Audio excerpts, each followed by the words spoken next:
evening, and welcome to the July 27th, 2026 Hudson School Board meeting. Steve, can you lead us in the Pledge of Allegiance? Pledge allegiance to the flag of the United States of America and to the republic for which it stands, one nation, under God, indivisible, with liberty and justice for all.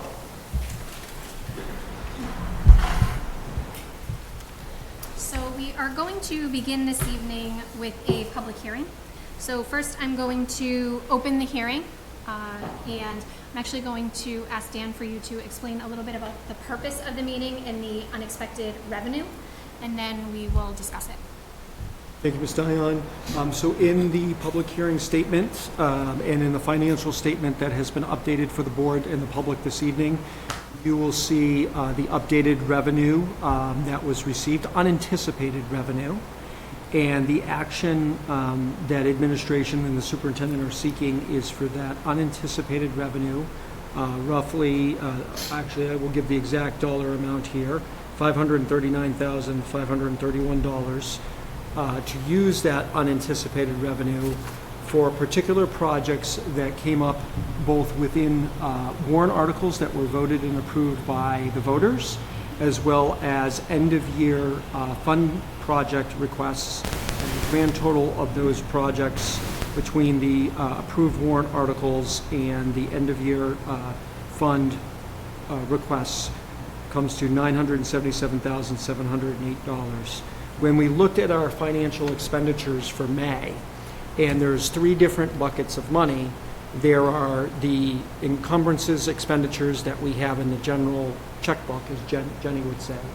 And then we have two other revenues, or two other account sources. One of those is listed in the correspondence section for the board this evening. Those are called out in FY24, which was retained. If you recall, there were some monies from FY24 when we couldn't close out because of the cyber incident. And then there is the retained fund balance that the board took action on.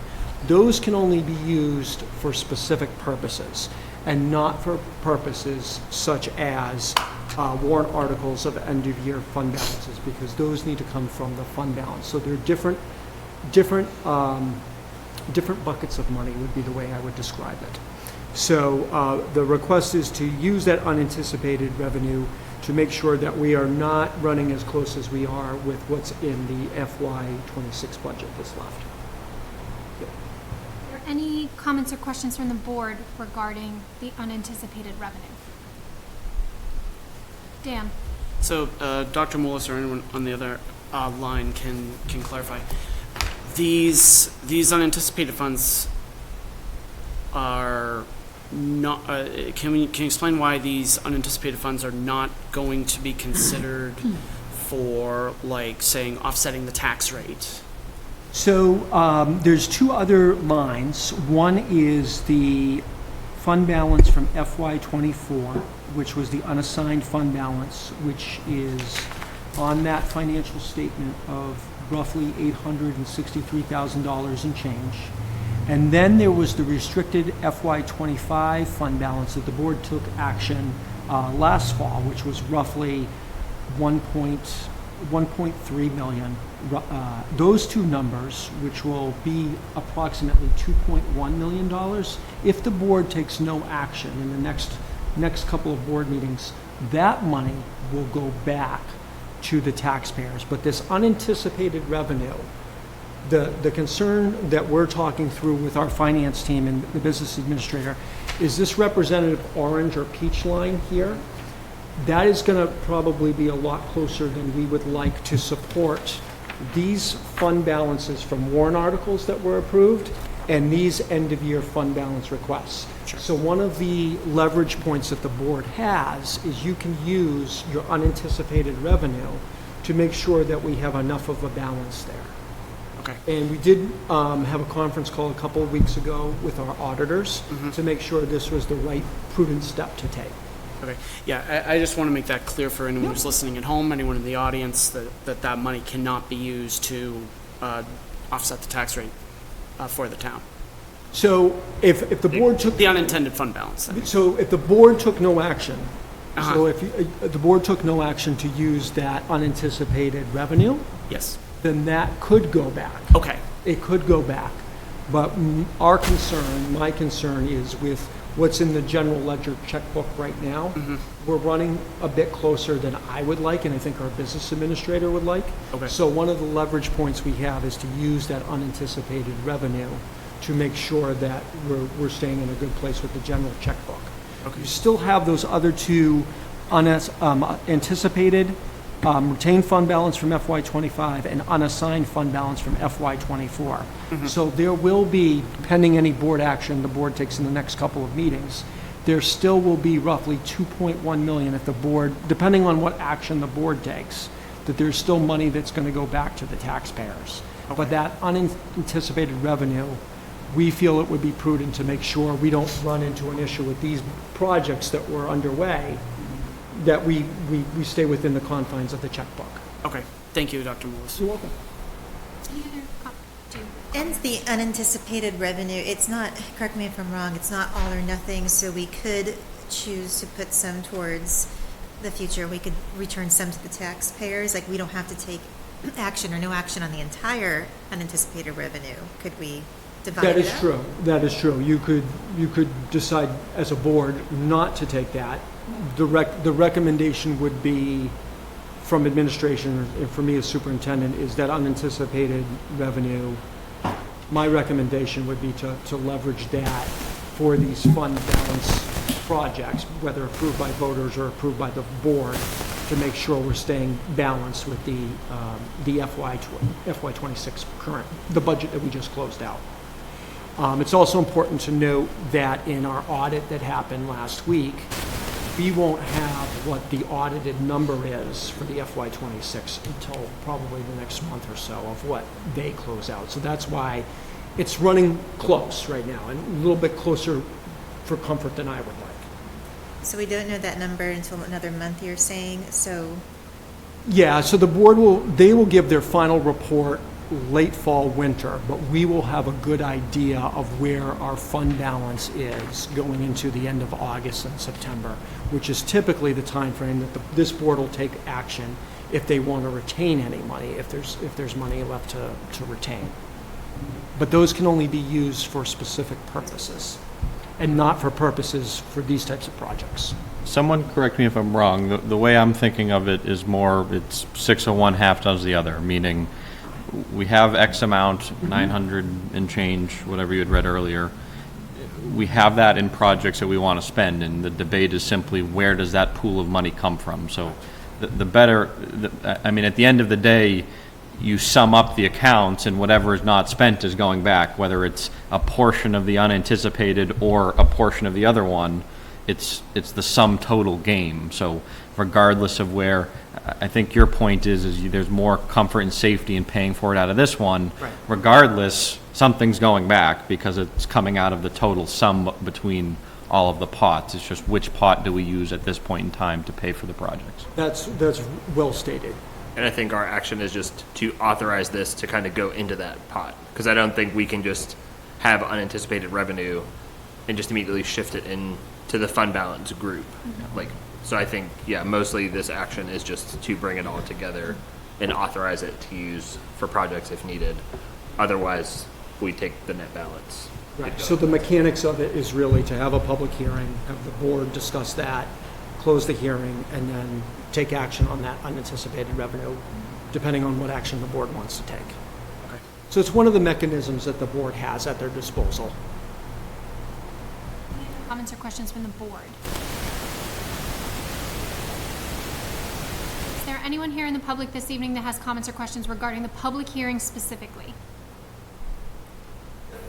Can you come forward? Okay. Do you have any further comments or questions regarding the public hearing? If you do, can you just come forward to the microphone? Sorry, thank you. And just, can you also state your name and address for the record? Is the microphone on? Yes, Okay. thank you. Hi, Kelly Santos. I live here in Hudson. And you're welcome I'm to just sit. having trouble hearing everyone in the room. So I just want to make you aware. I don't know if you've started the hearing because I was a few minutes late. Has the hearing started? Yes. Okay. Yep, so at this point in time, we've explained the purpose of the hearing. Any comments and questions from the school board have been stated. We've discussed those, and now it is open for the public. If there are any comments or questions from the public regarding the public hearing and the unanticipated revenue. Okay, so my question would be regarding the $863,000. If we could just get a clear statement on what happened kind of with the accounting and why it was so long before that error was found. And I know I watched the school board meeting with the auditor here, and you know, the recent budget meeting where thank you for giving your presentation, but I don't necessarily hear a lot of discussion here during the board meetings as far as that error. During the audit meeting, I didn't hear that. I did hear Jenny Graves' name mentioned and that she was important, but not until I saw the budget meeting did I hear why that was important and that there was an error and that it was found, but it took some time to find that.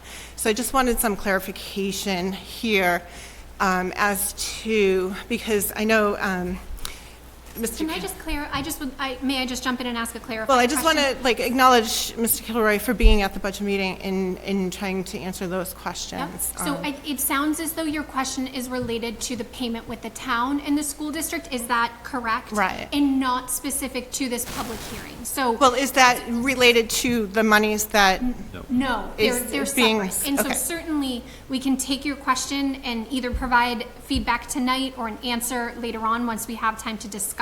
That's But this public hearing is specific to the unanticipated revenue. so where is that revenue coming from? Great question. Do you? Yep, so there's a few different lines that are highlighted here, and a couple of the different places that I'm going to call out. The first one is the district special education aid. We received excess or unanticipated revenue of roughly $157,000. So that was one area where there was more revenue than what was anticipated. And how did that come to be?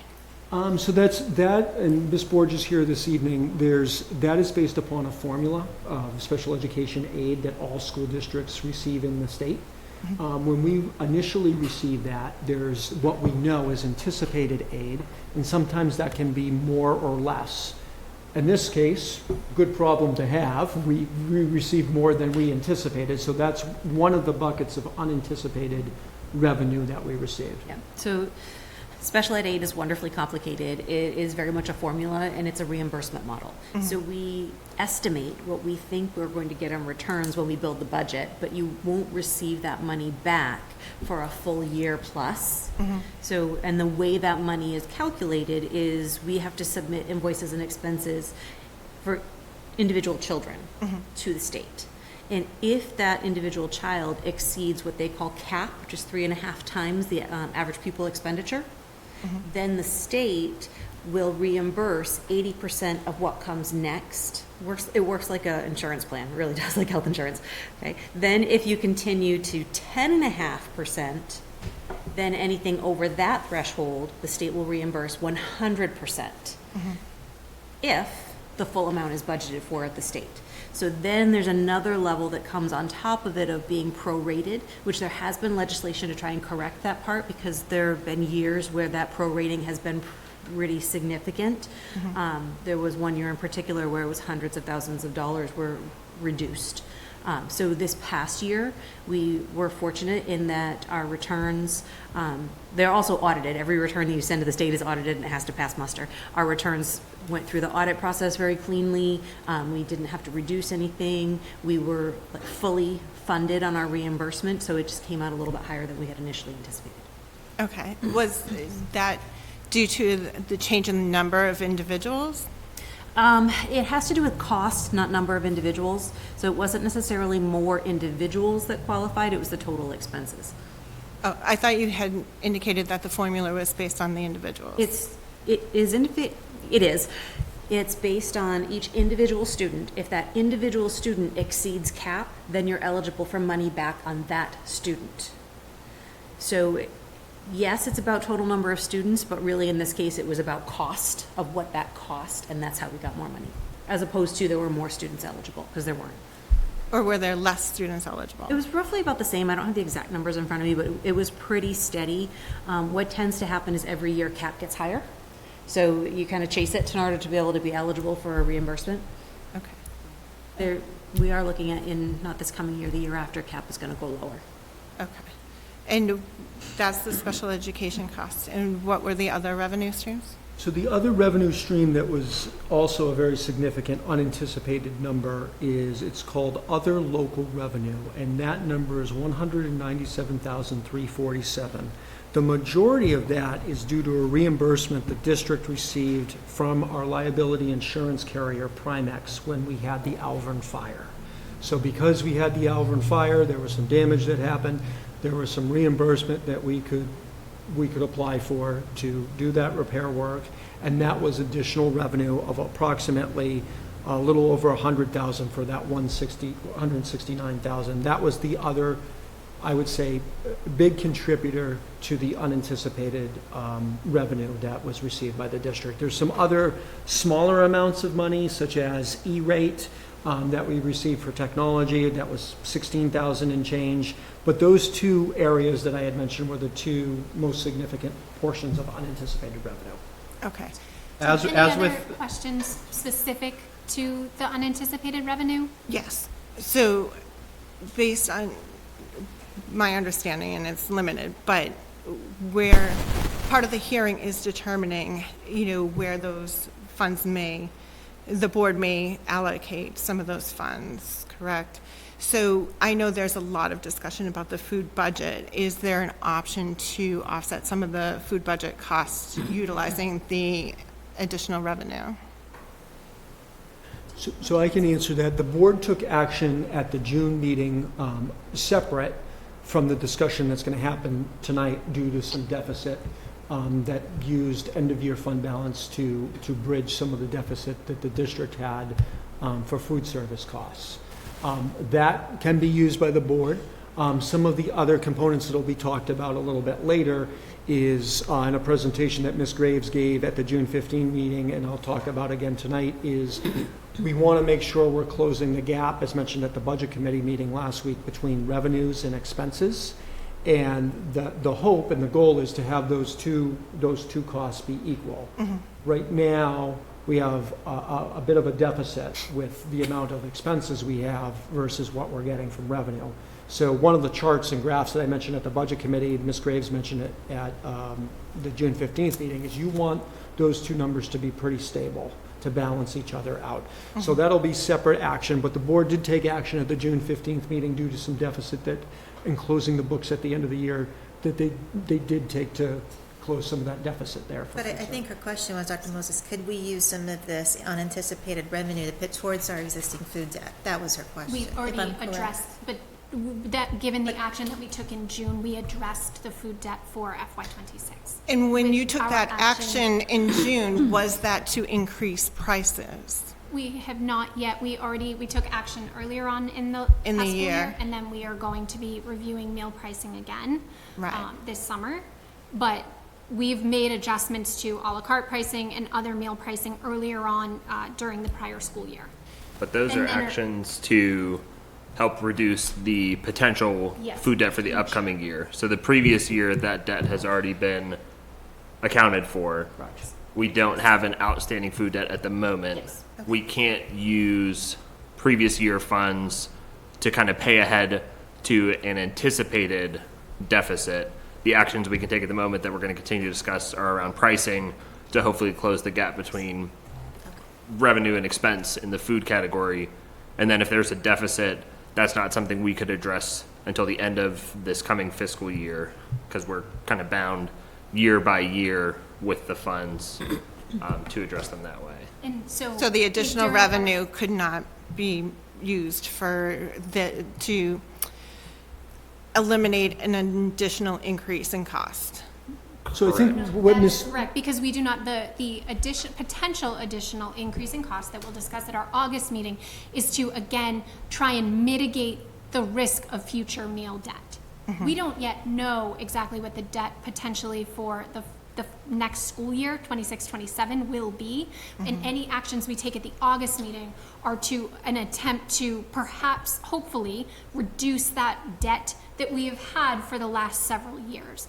So this unanticipated revenue, we can't earmark it per se for future debt at this time. We would address that with meal pricing.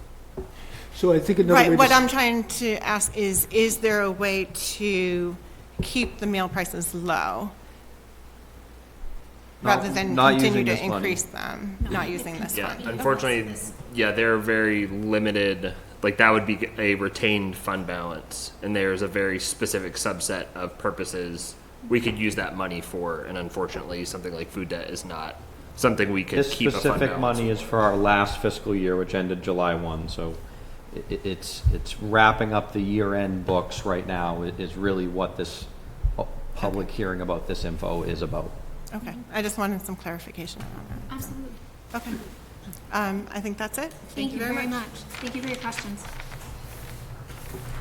So at this time, I will close the public hearing and do does anyone from the board wish to make a motion?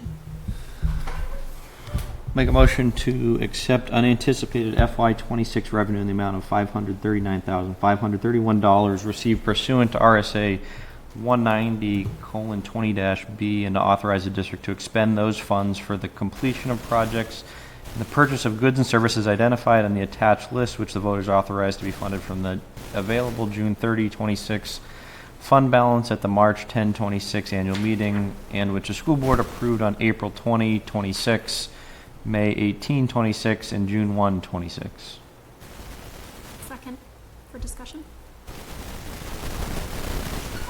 Any comments or questions regarding the motion?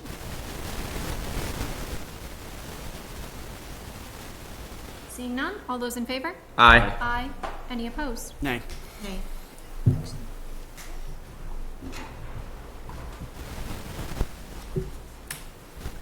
So now I will open up the meeting for public input on any other agenda items or items which this board has control over.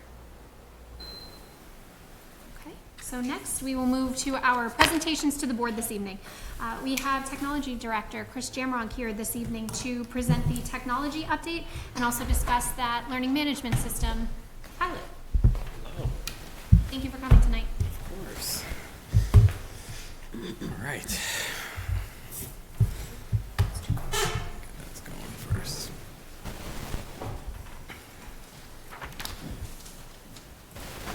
Evening. So I took a look at our technology plan that we had in place. I believe it was approved March of 2025, maybe? I could be wrong. I took a year to digest some of the stuff I've been here. I haven't even been here for a year yet, honestly. So I made some changes to what I see in technology that's happening in the world, what's happening in Hudson, where we should be going. So a couple of the things that I really wanted to make note of is some of the big themes of what I changed in the tech plan. The first thing is simplifying our technology stack.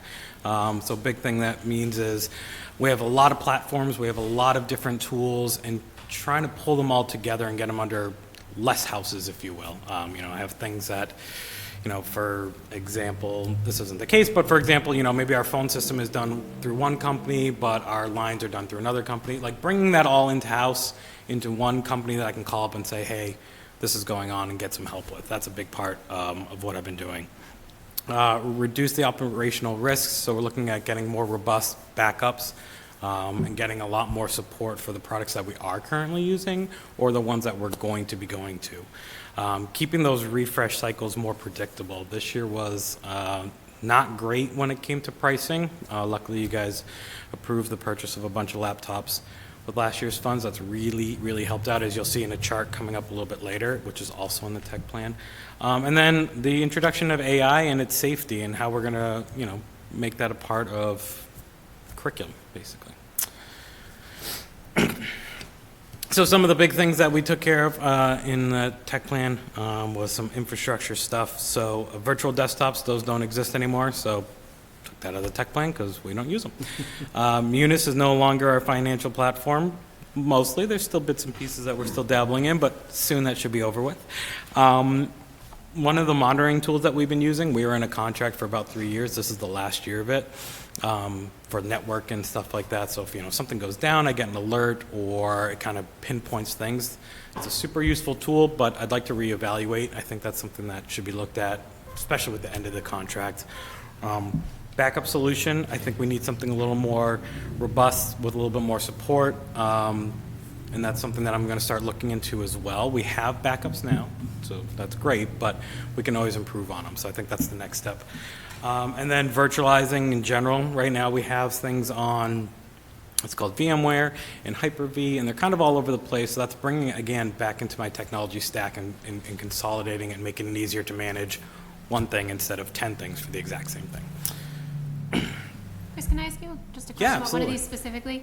What is the current, you said you have backups in place? Yeah. And you're looking to more robust backups and disaster Yeah. recovery. What is the current backup schedule in terms of financial data and other employee demographics Yeah, and payroll yeah. and things So like that? What's the current and where do you see that going? Yeah, we're currently using Synology. Luckily, financial software pretty soon, since it's cloud-based, they will be handling that backup, which is great. But we'll still have our old data that we need to hold on to. So right now we have it, and there's two types. There's a full backup, and then there's incremental backups. So we do a full backup every other week, if I remember correctly, on most of our major systems, and we do incremental every night. So you're taking little bits and pieces every single night. So the worst that we would ever lose anything would be probably about a week or so, Okay. start to finish, if something, knock on wood. No, absolutely. But that's roughly where we are. But there's a lot of different ones out there, like Immutable, which is really cool. Basically, that means if we had to use our backup, they don't even give us our backup. They give us a copy of it. That way, there's nothing that could ever happen to it. So there's a lot of really cool features. There's AI models that help with tuning that and making sure that we're not backing up data that we already are backing up. So help cut down the time. There's a lot of really interesting things. It's just time to take a good dive and look into them. Great, thank you. Of course. This next slide is a chart that I also have in the tech plan. It's kind of going over roughly where we are with our equipment, where I see replacement cycles. It's kind of been all over the place, which rightfully so. I understand how technology works and, spike to get a bunch into the classrooms, but I think we're starting to level out. As you'll see, for example, laptops, I'm kind of keeping it roughly. Well, this is showing their age. So this is the age of the devices. I have the other one later, my bad.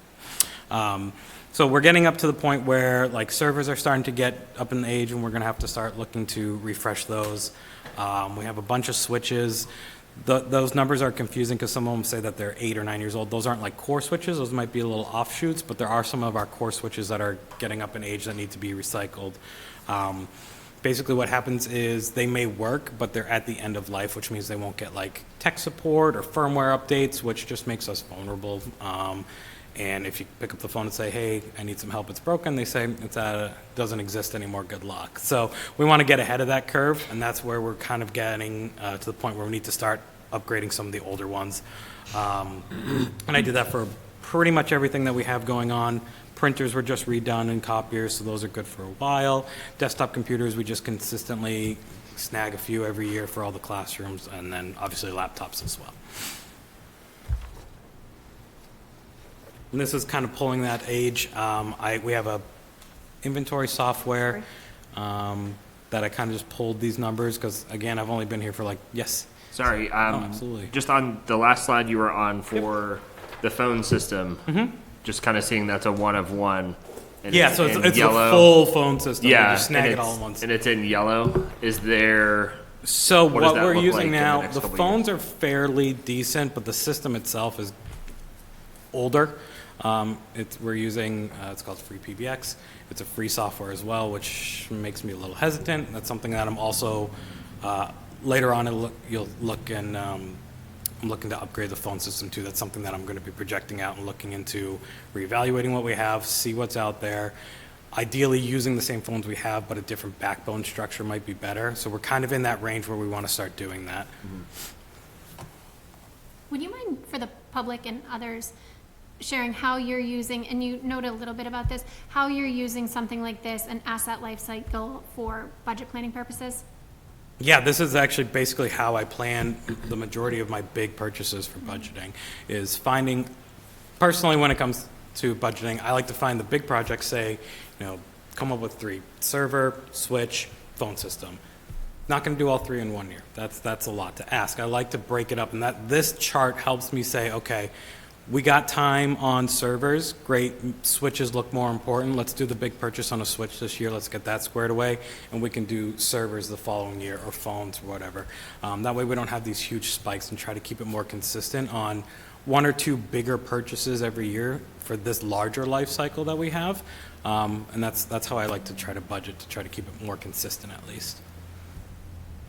Can I just point out that something like this chart, I would love to see in the budget presentation when we get to technology in the fall. Just saying that, I think that something like this, for the public to see how it's being utilized for longer term planning, I think is really important for the public and the budget committee. So that everything that you just said, Chris, why this year are we seeing a couple of switches and not something else? Or why this year this and the next year? But at least if we start to introduce some of those items into the conversation. So I think that this chart is great. It's just perhaps I'm consider actually that smiling more than- because when Chris and I were talking about this last week with Ms. Benson, we talked about this particular chart, and we said this would be really great Absolutely. for the board, the public, budget committee, everyone involved in the budget process, Ms. Diane, just like you said, because it maps out the span of how long the technology is useful for, and when we need to see things that are moving into the yellow and the red, when we need to start to consider a refresh cycle. Absolutely. And as Mr. Jamrog said, we don't want to be doing this all at once, but if we're pacing it out appropriately, we can map out, okay, this is the year we're going to look at a network switch. Okay, this is the year we're going to look at telephones.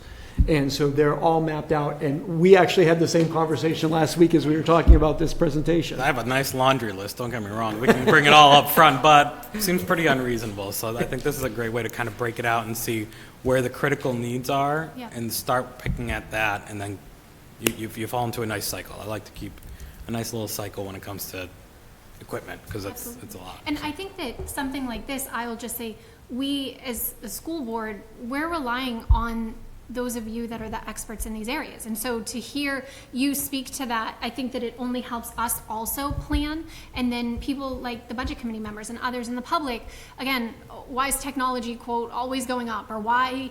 Well, there are reasons for that. And you can speak to that. So I'm really pleased to hear that. So thank you, I appreciate it. And I was going to say too, I think kind of seeing what slice of this your budget represents is helpful too. Yeah. If you're in front of us and you're like, my budget has been trimmed down to the red at this point, like that's tough, but we should go no further. But then also if we're looking at years in a row where we've only covered the red, that's also probably we're accepting a decent bit of risk there. Yeah. So just now that I have that, agree. about a year under my belt, that's really helped to see what we have, like where the concerns are, what are kind of the next steps, and that's kind of what this plan helped me line out as well. And Chris, can you explain for the public, like I'm looking on the graph, I agree with Maureen, I do like the colorful chart. For example, laptop says the lifespan in years is 3 to 5 years.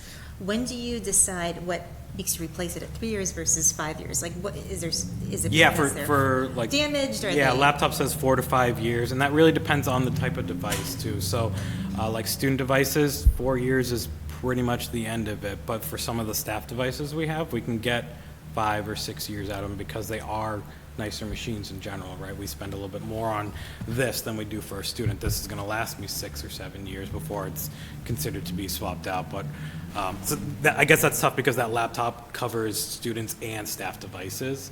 So that's why there's that range.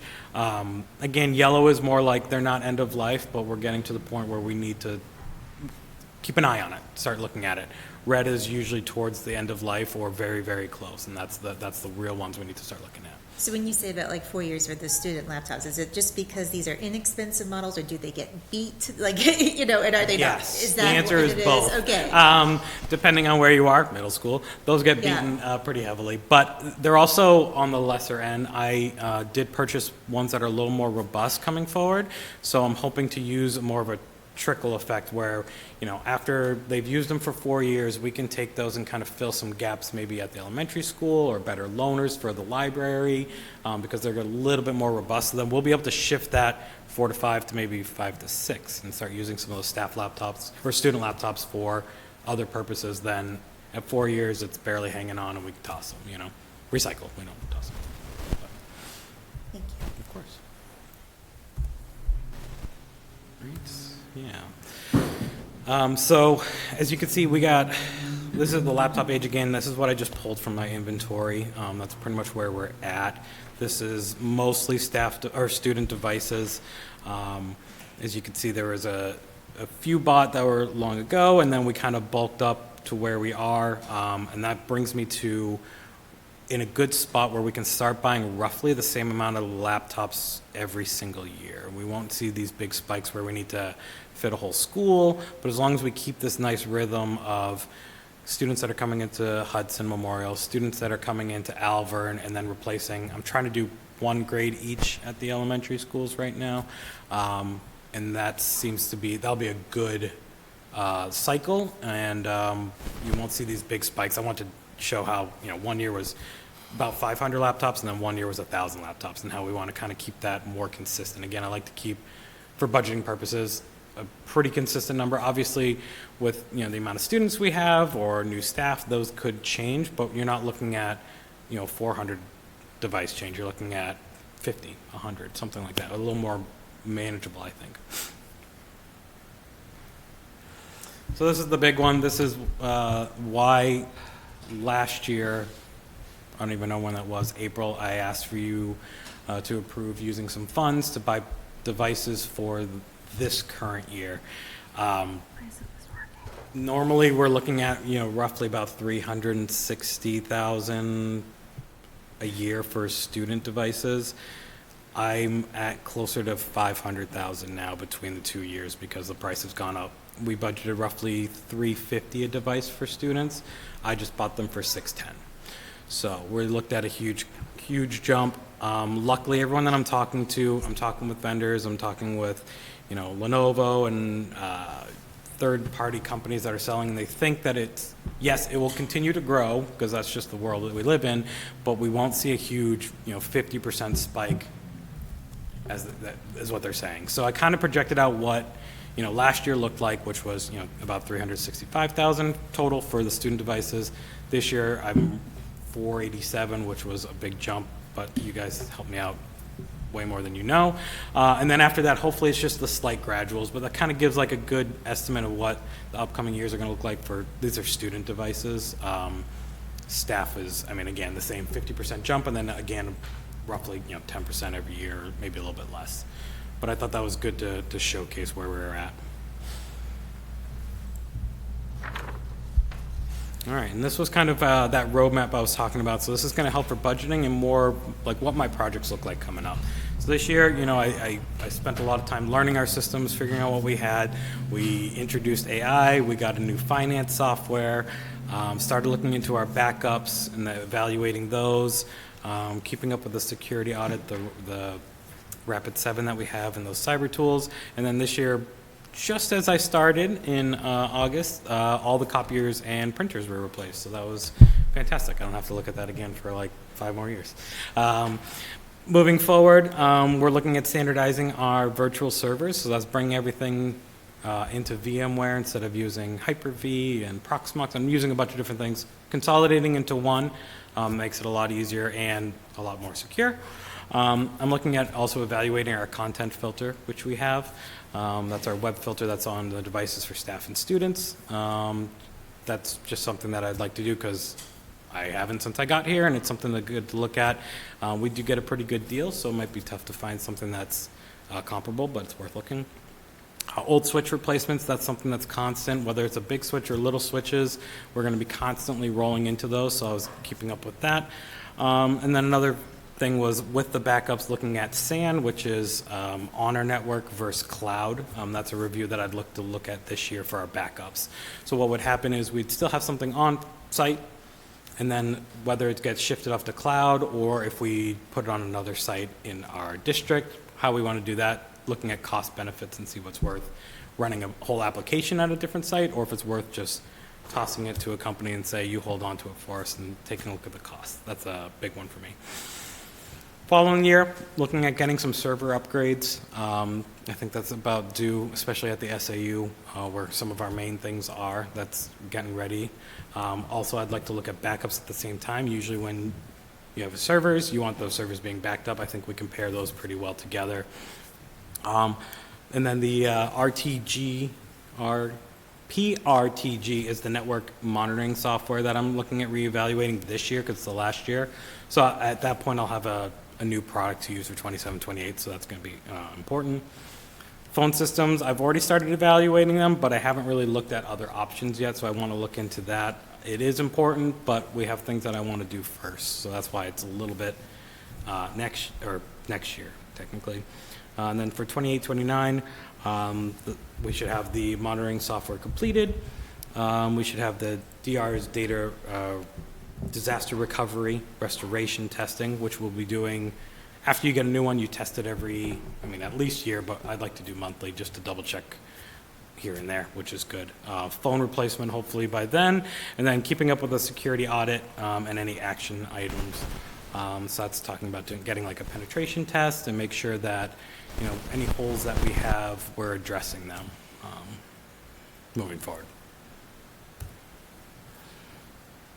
And another big piece this year was AI. Obviously, it's the big talk. Everyone's doing it. Put that in the technology plan because it feels appropriate to have some conversation about AI, even though it's not always full technology. It has a lot of uses in the classroom and curriculum. But setting up a system for that, making sure that we have an approved tool that's ready, which is School AI, making sure that we have our policies in place and procedures, making sure that we're getting training for our staff on that, and then eventually opening it up to students grades 6 through 12. Yeah, I think that was a pretty good piece. We've talked about AI a lot, so. How long has School AI been around? That's a great question. Honestly, I've heard about School AI personally for probably like 5 years. I know they told me in one of the many, many, many webinars I was with them, but I've heard about them for about 5 years at least personally. It is 5 years. Yeah, it is 5 years? Yep. According to Google, that is the case. Man, I nailed that. That was good. Time So 5 years, analysis. perfect. Yeah, they've been around for a little while. Nice thing is they were designed with schools in mind. Everybody that I've talked to from that company is basically like, well, I used to work in a K through 12, or they've all worked in school districts, so they understand. And then it also being closed, so anything that's in that Hudson bubble is staying in that Hudson bubble, which is really important for data security.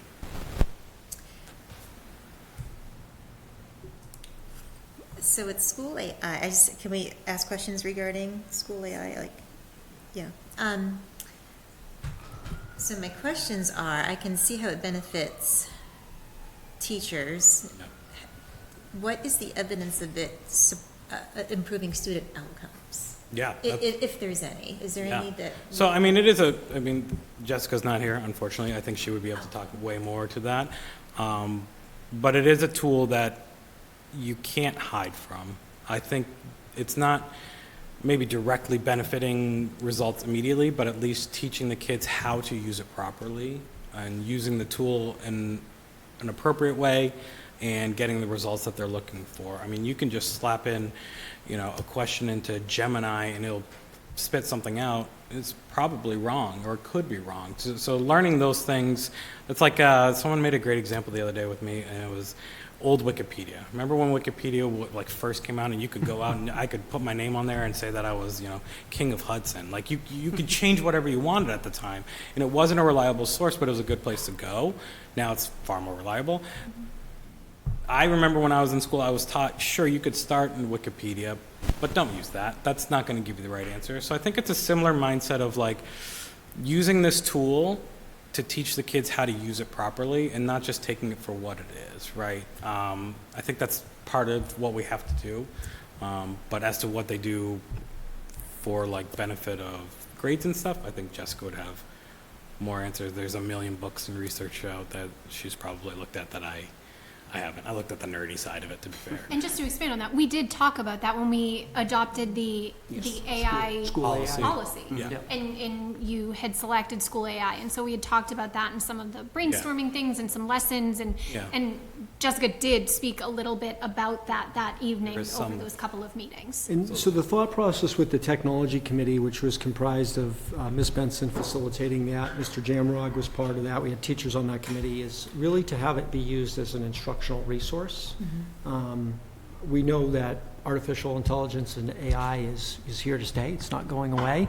And we also want to provide students, as Mr. Jamrog said, a safe environment to learn how to use AI in a safe space. That is, as he said, school AI being closed to the Hudson community, not being an AI resource that is just completely out there. But also recognizing that AI has some good tools that students can use, but also our teachers can use. And we really focused it as an AI tool for grades 6 through 12, which is really important because we felt at the secondary level that made the most sense for students to use the school AI piece, not in grades preschool through 5th. So I want to thank Ms. Benson for her work facilitating this with the tech committee. We had teachers, I had heard a couple years prior to this that teachers were saying, Dan, AI is here to stay. We need some guidance and some help. And fortunately, the board supported, as Ms. Dion mentioned, an AI policy, an AI plan. And then we wanted to look at a resource that was a good resource, that was a safe resource for students and teachers to use. So, but making sure we use it in a way that makes sense for our students and for our community. All right, and then the last slide of this one is just kind of wrapping up everything here. Updated the plan to be for the current year. Talked about reducing those technology risks, getting our backups a little more robust, keeping up with security audits, reducing that technology stack, if you will. Getting a refresh model that makes more sense and hopefully not so spiky. Looking at, the same amount of devices every year, same amount of desktops every year, and getting those big ticket items spaced out properly so it looks a little bit smoother. Of course, a server costs more than a switch, so that year might be a little bit more, but trying to be more consistent on our refresh cycles. Obviously with AI, coming up with our plan, training, and our controls. And then I think the biggest thing for me is for challenges is, the general cost of technology just is always up and rising. This year was the worst I've ever seen, with nearly 50% increase on not just devices. This is across the board for all technology. Looking at a switch that I'd buy, $60,000 a couple of years ago is now 90 plus. So it's not just the devices. So that's something that's going to be a struggle moving forward. Again, I'm getting lots of talk from people saying that, yep, we had that big spike, but we're going to be getting back to a more consistent growth every year, but it's still going to be more than it was before the spike. Before the spike, you can anticipate, maybe 3 to 5% depending on devices. Now they're looking at closer to like 8 to 10 every year for devices. So it's unfortunate, but my hands are kind of tied on those. So I think that's the biggest challenge moving forward, at least in the technology world. Well, that is it for the technology plan, at least. The only thing for the board and the public to note is throughout the technology plan, Chris has really done a nice job. As he said, he's almost been here a year. Almost. And in the technology plan, the board and the public will see he's highlighted some areas that have strike-throughs and red font, which shows some areas. Now that the technology plan has been a document that's been in place for a year now, he's made some edits as our director of technology of things to change, some things to update. And as Chris mentioned, one of those areas on page 8 is responsible use of AI, artificial intelligence, and how do we capture that in the technology plan. So we wanted for the public and the board to just see, again, just like our strategic plan, we want this to be a living document. And when changes are happening, updates are happening, the board and the public can see that. Which I think, Chris, takes us to, I think, the Technology Committee and AI and LMS pilot. Yes, I'm ready for that. So we'll just kind of keep going if that's Keep okay. this ball rolling, why not? Do this so you don't get dizzy. Sorry, I guess before we jump there, one thing I wanted to just kind of touch on now that we have, and I guess kind of both for Dan and Chris, Yeah. bringing up the strategic plan, I'm probably just going to harp on it repeatedly, just as we have discussions in different areas, wanting to make sure we have that vertical alignment. So I guess just kind of, whether it's high level, like just in the technology space, what specific and kind of in specific like strategic plan terms, like how are we aligned with like the current year? Are there things within the technology plan we can point to that we're saying, hey, that explicitly is trying to accomplish this part of the strategic plan? Like I'm just kind of generally looking to see some of that. As you look for anything, I mean, I will say that right off the bat, an updated technology plan was in year one of the strategic plan. So I think I'll point out that for Yeah. the public in terms of a task that was Yeah. discussed and an action item coming out of that. I think, Dan or Chris, if you have anything more specific, but that is certainly a driving factor, the overall technology plan and updating that now that you've been here, Chris, that was an action item that we had wanted done pretty quickly in the first year. So part of my strategic planning update, in talking with Ms. Dion and Steve with you a little bit, is part of our meetings. I'm providing once each month a strategic planning update for the board and the public and the community. And as Ms. Dion mentioned, the technology plan has been updated as evidenced at tonight's school board meeting, particularly with focus area 4. And then more specifically, also highlighting those instructional curricular resources. So making sure our plan, which is really focused on infrastructure, which is really important, but also looking at those instructional resources and how do we embed that in a plan. So in a moment, you'll hear from Mr. Jamrog and myself about looking at our learning management update, looking at how are we articulating artificial intelligence in our technology plan. So that all ties into focus area 4. And as mentioned by Ms. Dion, one of the evidence items was to go through the plan after living it for a year and make some updates based upon that. So that was actually one of my updates for tonight. No, perfect. I don't want to miss the opportunity. We want to just stay in alignment with that, but also have the chance to be explicit beyond, I think we're all very familiar with it, but in a public setting, to call those out as well. So. And as you had mentioned, Ms. Dion and Mr. Meyer earlier, it also ties into when we talk about budget too. The strategic plan, the technology plan, and how does that all connect together with updating as part of the budget process. All right, so next is the Technology Committee update. Unfortunately, Mrs. Benson couldn't be here. This is a lot of work on her part, honestly. She helped manage most of this. I was kind of along for the ride and helped when I could. But we can get started with that. So a couple of things that we were tasked with this year in the Technology Committee was looking at getting something for AI, which we ended up going with School AI, which we're very excited for. The other one was reevaluating our learning management system, so Schoology. Which in the next slide we'll talk a little bit more, but some of the goals was to make sure that, what was approved, we had controls and clear expectations of what we're going to do, make sure the teacher's workflow and it made sense for the students. The support, we want to have good training, we want to make sure it can roster, make sure that there's good integration with our tools that we already have, so it doesn't. Again, that also comes back to technology stack, bringing things back into house. This works for our LMS as well.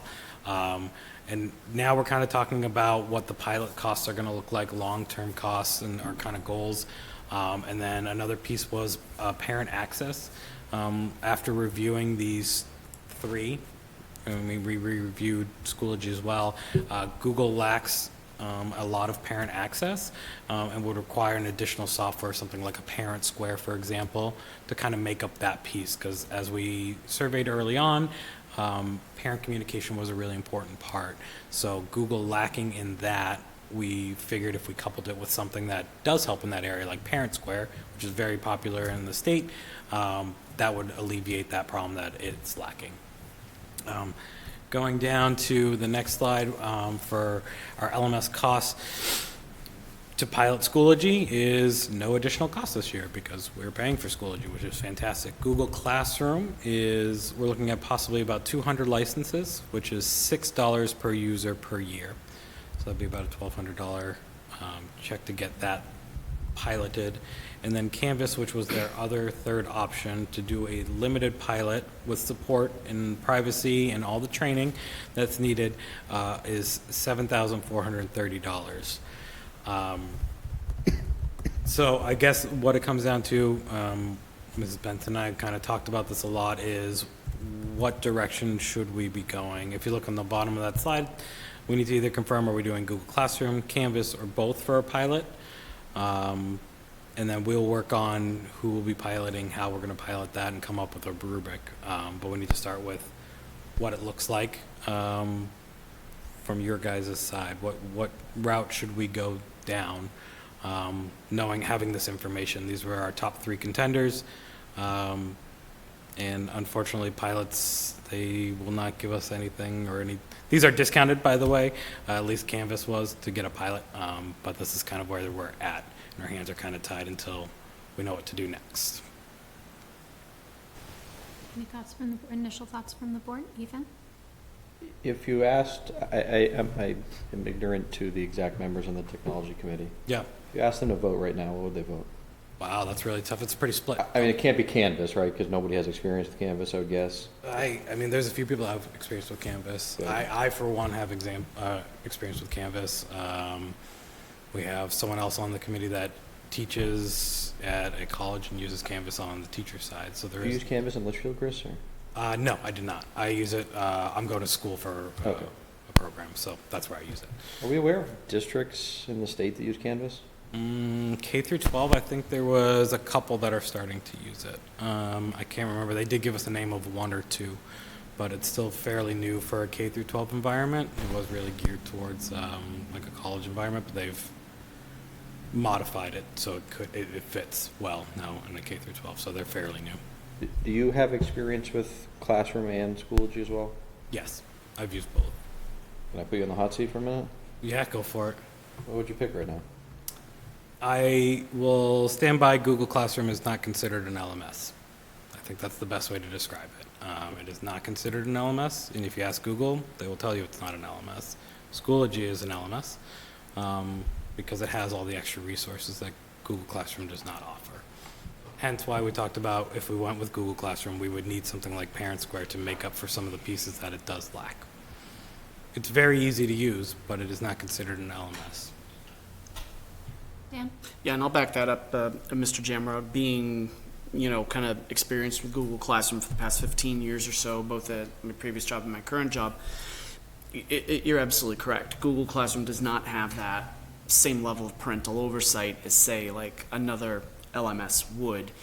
And I absolutely agree with your and Google's assertion that it is definitely not an MLS. Not saying it can't LMS, do I mean. what we need, right? Right. That's why we need this pilot to really double check to make sure, does it check all the boxes that Hudson School District needs? And that's where it comes down to.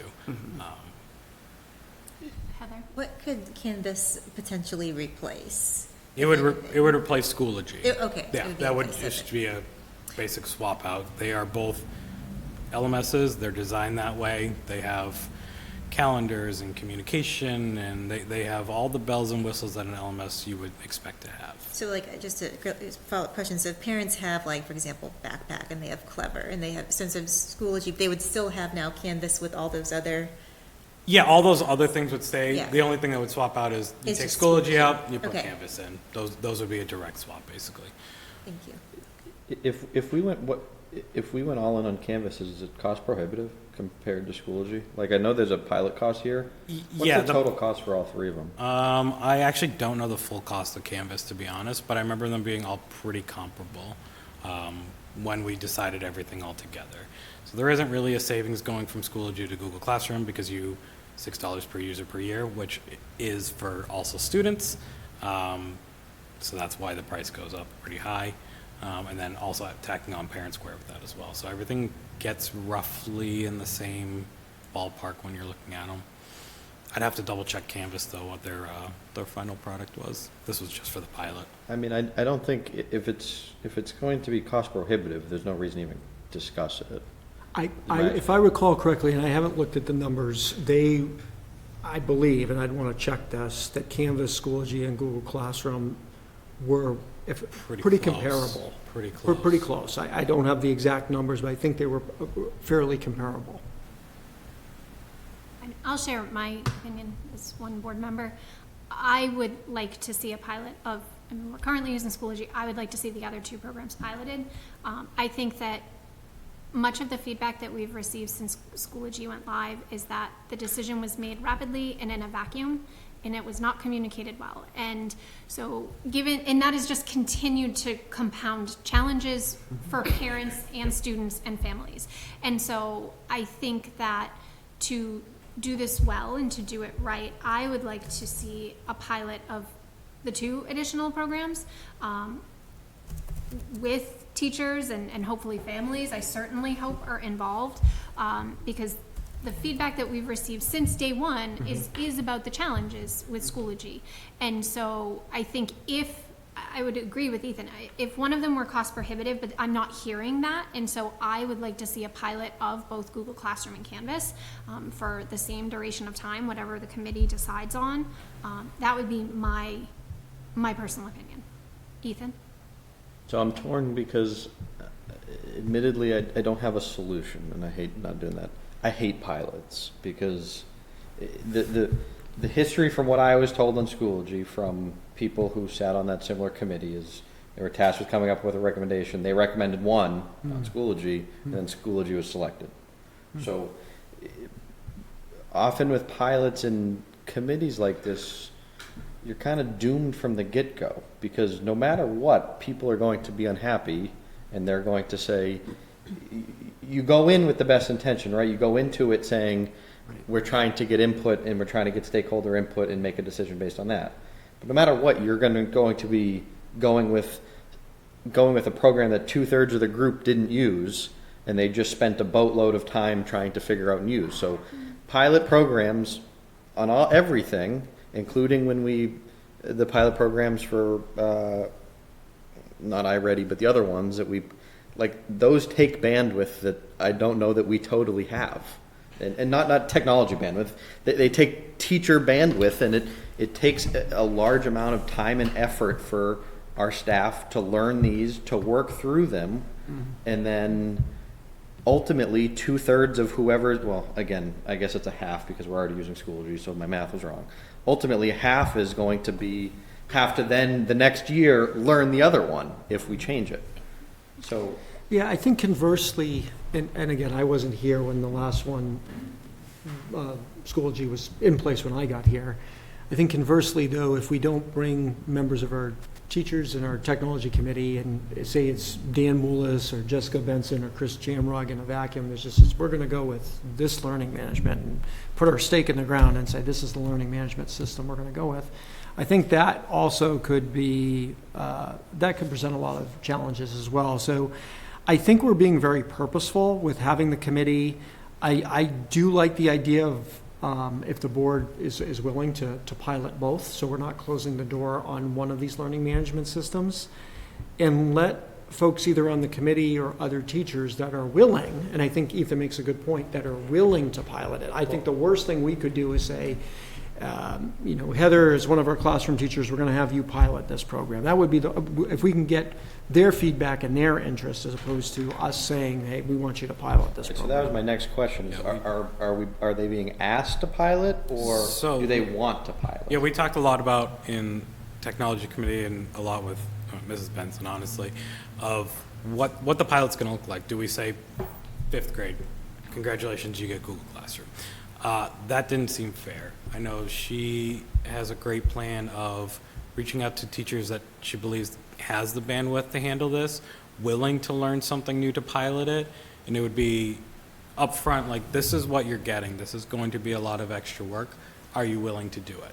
So it's definitely a volunteer base, and those that want to try something new, not you're forced to do it, which makes a big difference in my opinion as well. Just saying blanketly, Nottingham West has to use Google Classroom. That goes over like a lead balloon. So she already has a vision and a plan of who, what, how to ask, get them their buy-in before we even say, yep, here you go, here's your license, enjoy.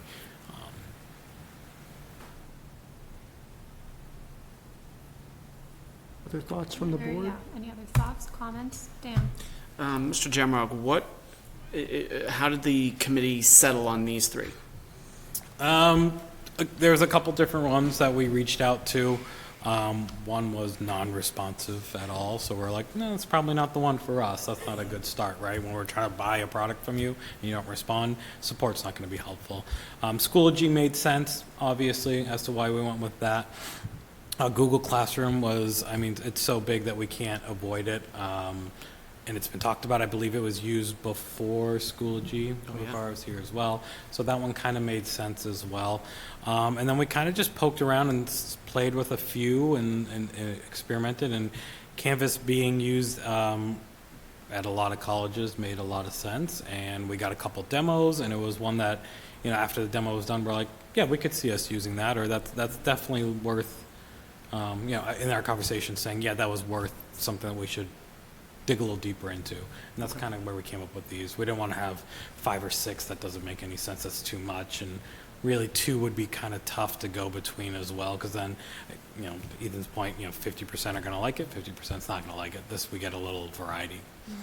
Yeah. If I may follow up, it's my understanding from, and I could be confusing the LMSs, isn't Canvas more of an upper level, like a higher education, like college level? Yeah, that was our sort of original design, I would say. Okay. But they've definitely starting to trickle into K through 12, and it's pretty fluid. It's a nice looking product. It's definitely worth the investigation. I would have to double check with my better half, because she just finished grad school a couple of years ago, so I can't remember which platform she used.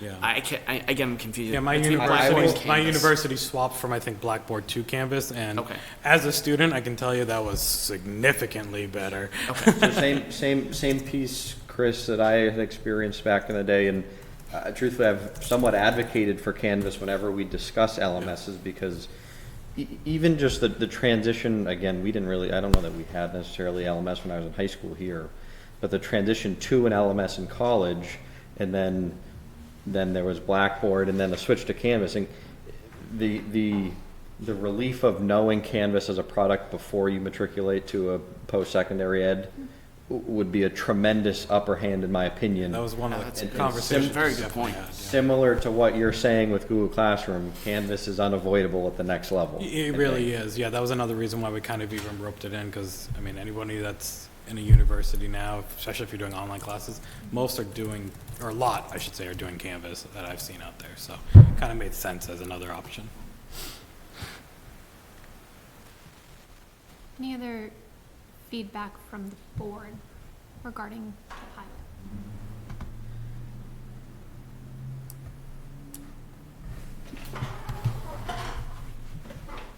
So, would the board support piloting both programs, I guess is my question for each of you. Sure. I would want to know about the full rollout price of Canvas in case it gets to that point. I feel like I need a little bit more information. Certainly, and I think that they would absolutely be gathering that as part of that pilot, Heather, before a final decision were made. Certainly, I think that's Yeah. definitely an important question. Yep, Dan? I think if I had as an individual board member, having worked with Google Classroom, it's a great, I think, classroom organizational tool, but it's missing that oversight. So if you had to if I had to choose between these three, I would say Canvas would be the place to start, given some of the points that have already been made. I would also like to include, and I'm trying not to get conspiratorial or anything like that. Google Classroom is big tech. Google is big tech. And we also have, it's my understanding that, it's a safe platform as far as like data collection and whatnot is concerned. Am I kind of? Yeah, Google Classroom does sign a DPA. Yeah, but even still, it's still that sort of, that big tech umbrella. It just kind of, even as a teacher, I'm kind of lax to kind of support it. So even though I use it as part of the school where I work, it's part of that, but even still, it does give me a little bit of that hesitation of like, do I really want big tech kind of nosing around, with all this information? So it sounds as though, let's move forward with a pilot for both additional programs. Again, Schoology is currently in place and being utilized. And so I think what I would ask for next steps, if you could take it back to whether that's the full technology committee or you now have a pilot subcommittee, however you and Ms. Benson organize that, if you could start to lay out what that pilot looks like and length of it, and then provide us an update.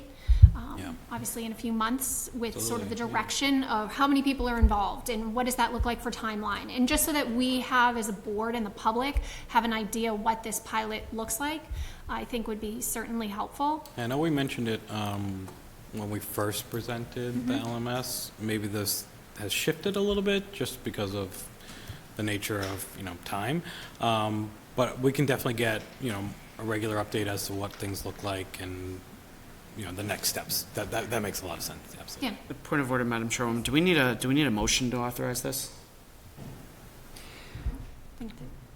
Board consensus is. I think sure board would be fine. consensus, it's, Okay. I think that would be, before we went too far down the road in talking with Ms. Benson and Mr. Jamrog, we just wanted to get a sense from the board. I don't believe you need to take a formal action on this one, but we didn't want to get the train too far out down the road, down the train track, if the board had a strong opinion one way or another. And I just want to clarify for transparency's sake. And again, because we had previously requested a pilot. Okay. A few months back when you were here and we were discussing this. And so I see this as the next step and we're just providing some further direction. So I think starting that process more formally, I think would be great. I think, the prices of the pilot also kind of took us back a little bit as well. I think it was a little bit more than we anticipated, to be honest, for a pilot. So that's why we wanted to double check and make sure that we're on the right path. Absolutely. Again, I do think it needs to be done correctly, right? So volunteer, again, who wants to, instead of being asked. There's a big difference. Exactly. Absolutely. Wholeheartedly agree. And just before we close, I know Mr. Jamrog mentioned it. Hopefully Ms. Benson is not watching tonight while she's on vacation, but Hopefully not. I did also want to express my thanks. She's been really leading this work at the committee, facilitating this, the tech committee and this project with LMS and School AI. So very, very appreciative of just, again, keeping this moving forward. Appreciate her leadership on this. Yeah. Hopefully she's not watching tonight while she's on Hopefully vacation. not, but yeah, I wouldn't be able to do half of this without her. Actually, more than that. Honestly, I just make sure it's up and running. It's really, she's the brains behind a lot of this operation, which has been great partnership, honestly. Sorry, can I ask, just on the note of the cost of the pilot, does this align with an existing budget line item, or where is that coming from? Not really. So we're gonna have to work as an administrative team in the BA and try to see where we can get these funds for the pilot. One of the things we talked about a little bit, pending conversation tonight with the board, is we would probably look at one of our existing software accounts or one of our other accounts, and as Mr. Jamrog mentioned, we would probably have to do a budget transfer Okay, of some yeah, so I some was gonna sort say, to are cover this we cost. Yeah. anticipating at some point? Keeping that in mind, moving forward with my budget, I will be trying to put in a line for pilots like this example, right? So we have a place to put those. That is something, I think Ms. Benson has something in hers, but I'm also looking to put one in mine for these scenarios, actually. So next time you ask, I'll be like, yeah, we purposely have a spot for that, if it makes sense, of course. Absolutely. That's a great idea. Ethan, did you have one more thing? I was moving on. Okay. Thank you again for coming. Thanks for staying Thank tonight. you, guys. Have a great night. Make a motion to handle new business, item 3 next. Second. All those in favor of modifying the agenda and moving to the Auburn High School music field trip request, say aye. Aye. Aye. Any opposed? Okay. So next we have a request for the music department at Alvern to travel to Disney in February of 2027. Not sure, Dan, if you'd like to speak to it. We also have District Music Director Rob Scagnelli here if there's any questions or comments from the board. So Mr. Scagnelli is here. Thank you for being here tonight as well. So the memo that Mr. Scagnelli has prepared talks about the Alvern Music Department traveling to Disney World. He would be looking at with the music students February of, I can't believe I'm saying this, 2027. And this has been something that happened, I believe, 2 or 3 years ago now. Is that correct, Mr.?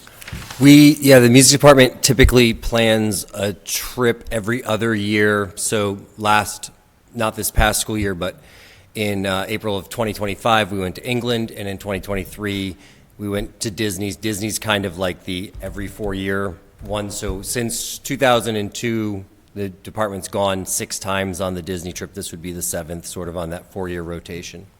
And so Mr. Scagnelli has outlined the criteria for both the band and the choir for this trip, and I'm bringing it forward for the board's consideration. And he's done a really nice job, as Mr. Scagnelli always does, with just kind of talking about the itinerary, what will be included, and the travel plans. But he's here to answer any specific questions that you have. So I just would like to, you included this in the memo, and I had seen it, but it sounds as though you've already gauged student and family interest, and you have, it says here, over 100 students already committed that they would be willing and interested to go? It would be between 100 and 115 traveling. Okay. Any further comments or questions from the board about the trip? Make a motion to approve the request. Second.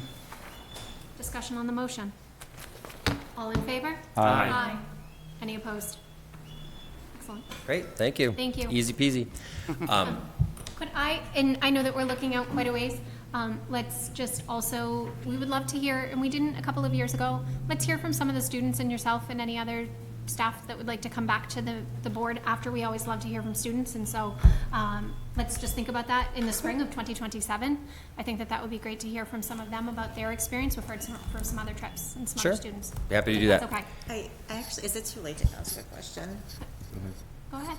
Well, I'm sorry, I'm a little behind the 8 ball time. So my question was, is there, I'm so excited for you all, by the way. Is there anyone who is at risk for not going if they can't afford to go? Or I assume it's fundraising efforts, but. Yeah, it's hard to know if people are not opting in because they know that it's not a financial choice and they haven't disclosed that. There are fundraising efforts that are managed by the Friends of Music, which is an independent 501c3. There was a donation made a couple years ago from some families to partially fund a student trip who was in need. We have identified a student to benefit from that, and that money's been applied. But I don't really know.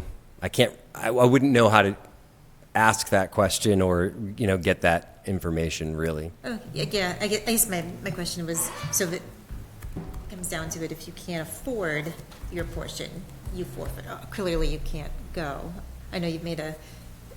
Well, in the memo, it did talk about some fundraising Fundraising, opportunities, and then I know in the past, as Mr. Scagnelli mentioned, Friends of Music is a great partner with us that support as well. So I would anticipate, again, I don't want to speak for Friends of Music, but again, between fundraising and Friends of Music, there's a couple opportunities where we would support students that needed that support. Yeah. I don't want to, if I'm out of. Yeah, I mean, they're not subsidizing people's trips, but the intent of having fundraisers and traveling every other year is that you can sort of have a 2-year plan to raise money over the course of knowing that, every other year I'm going to be coming to the board asking for permission to do some sort of travel and get the students some performance opportunities. So the fundraising does exist in ways that can be profitable for students to offset their out-of-pocket costs, but the understanding has to be that there is an out-of-pocket cost associated with the travel, and then whatever you fundraise is, lessening that. But that's, I think, the assumption that people are making going in. Yeah. Just wondering. Thank you. Thanks for letting me get my question. Yeah, absolutely. And he had something to say. Well, just because you were saying about feedback, and I was sitting there listening to the last discussion about all the platforms, and I have lots of thoughts that I'd be happy to share with anyone if you'd like them in an email as a more appropriate place or wherever you would like those thoughts. But I think that there's pros and cons to a lot of what was discussed, but there's a couple of elements that I think should be important for consideration. Absolutely. Please. Okay. Email the school board. We would love would to be hear helpful. feedback from yourself or anyone else. I know that we have staff that watch these meetings. And as we move forward in this topic in particular, LMS, or whether it's something else, we genuinely want to hear from those of you that are in our schools. So please. Sounds good. Thank you. Thank you. Thank you for staying. So now moving back to new business, we have a couple of other items this evening. So first, we have a draft initial FY28 budget timeline.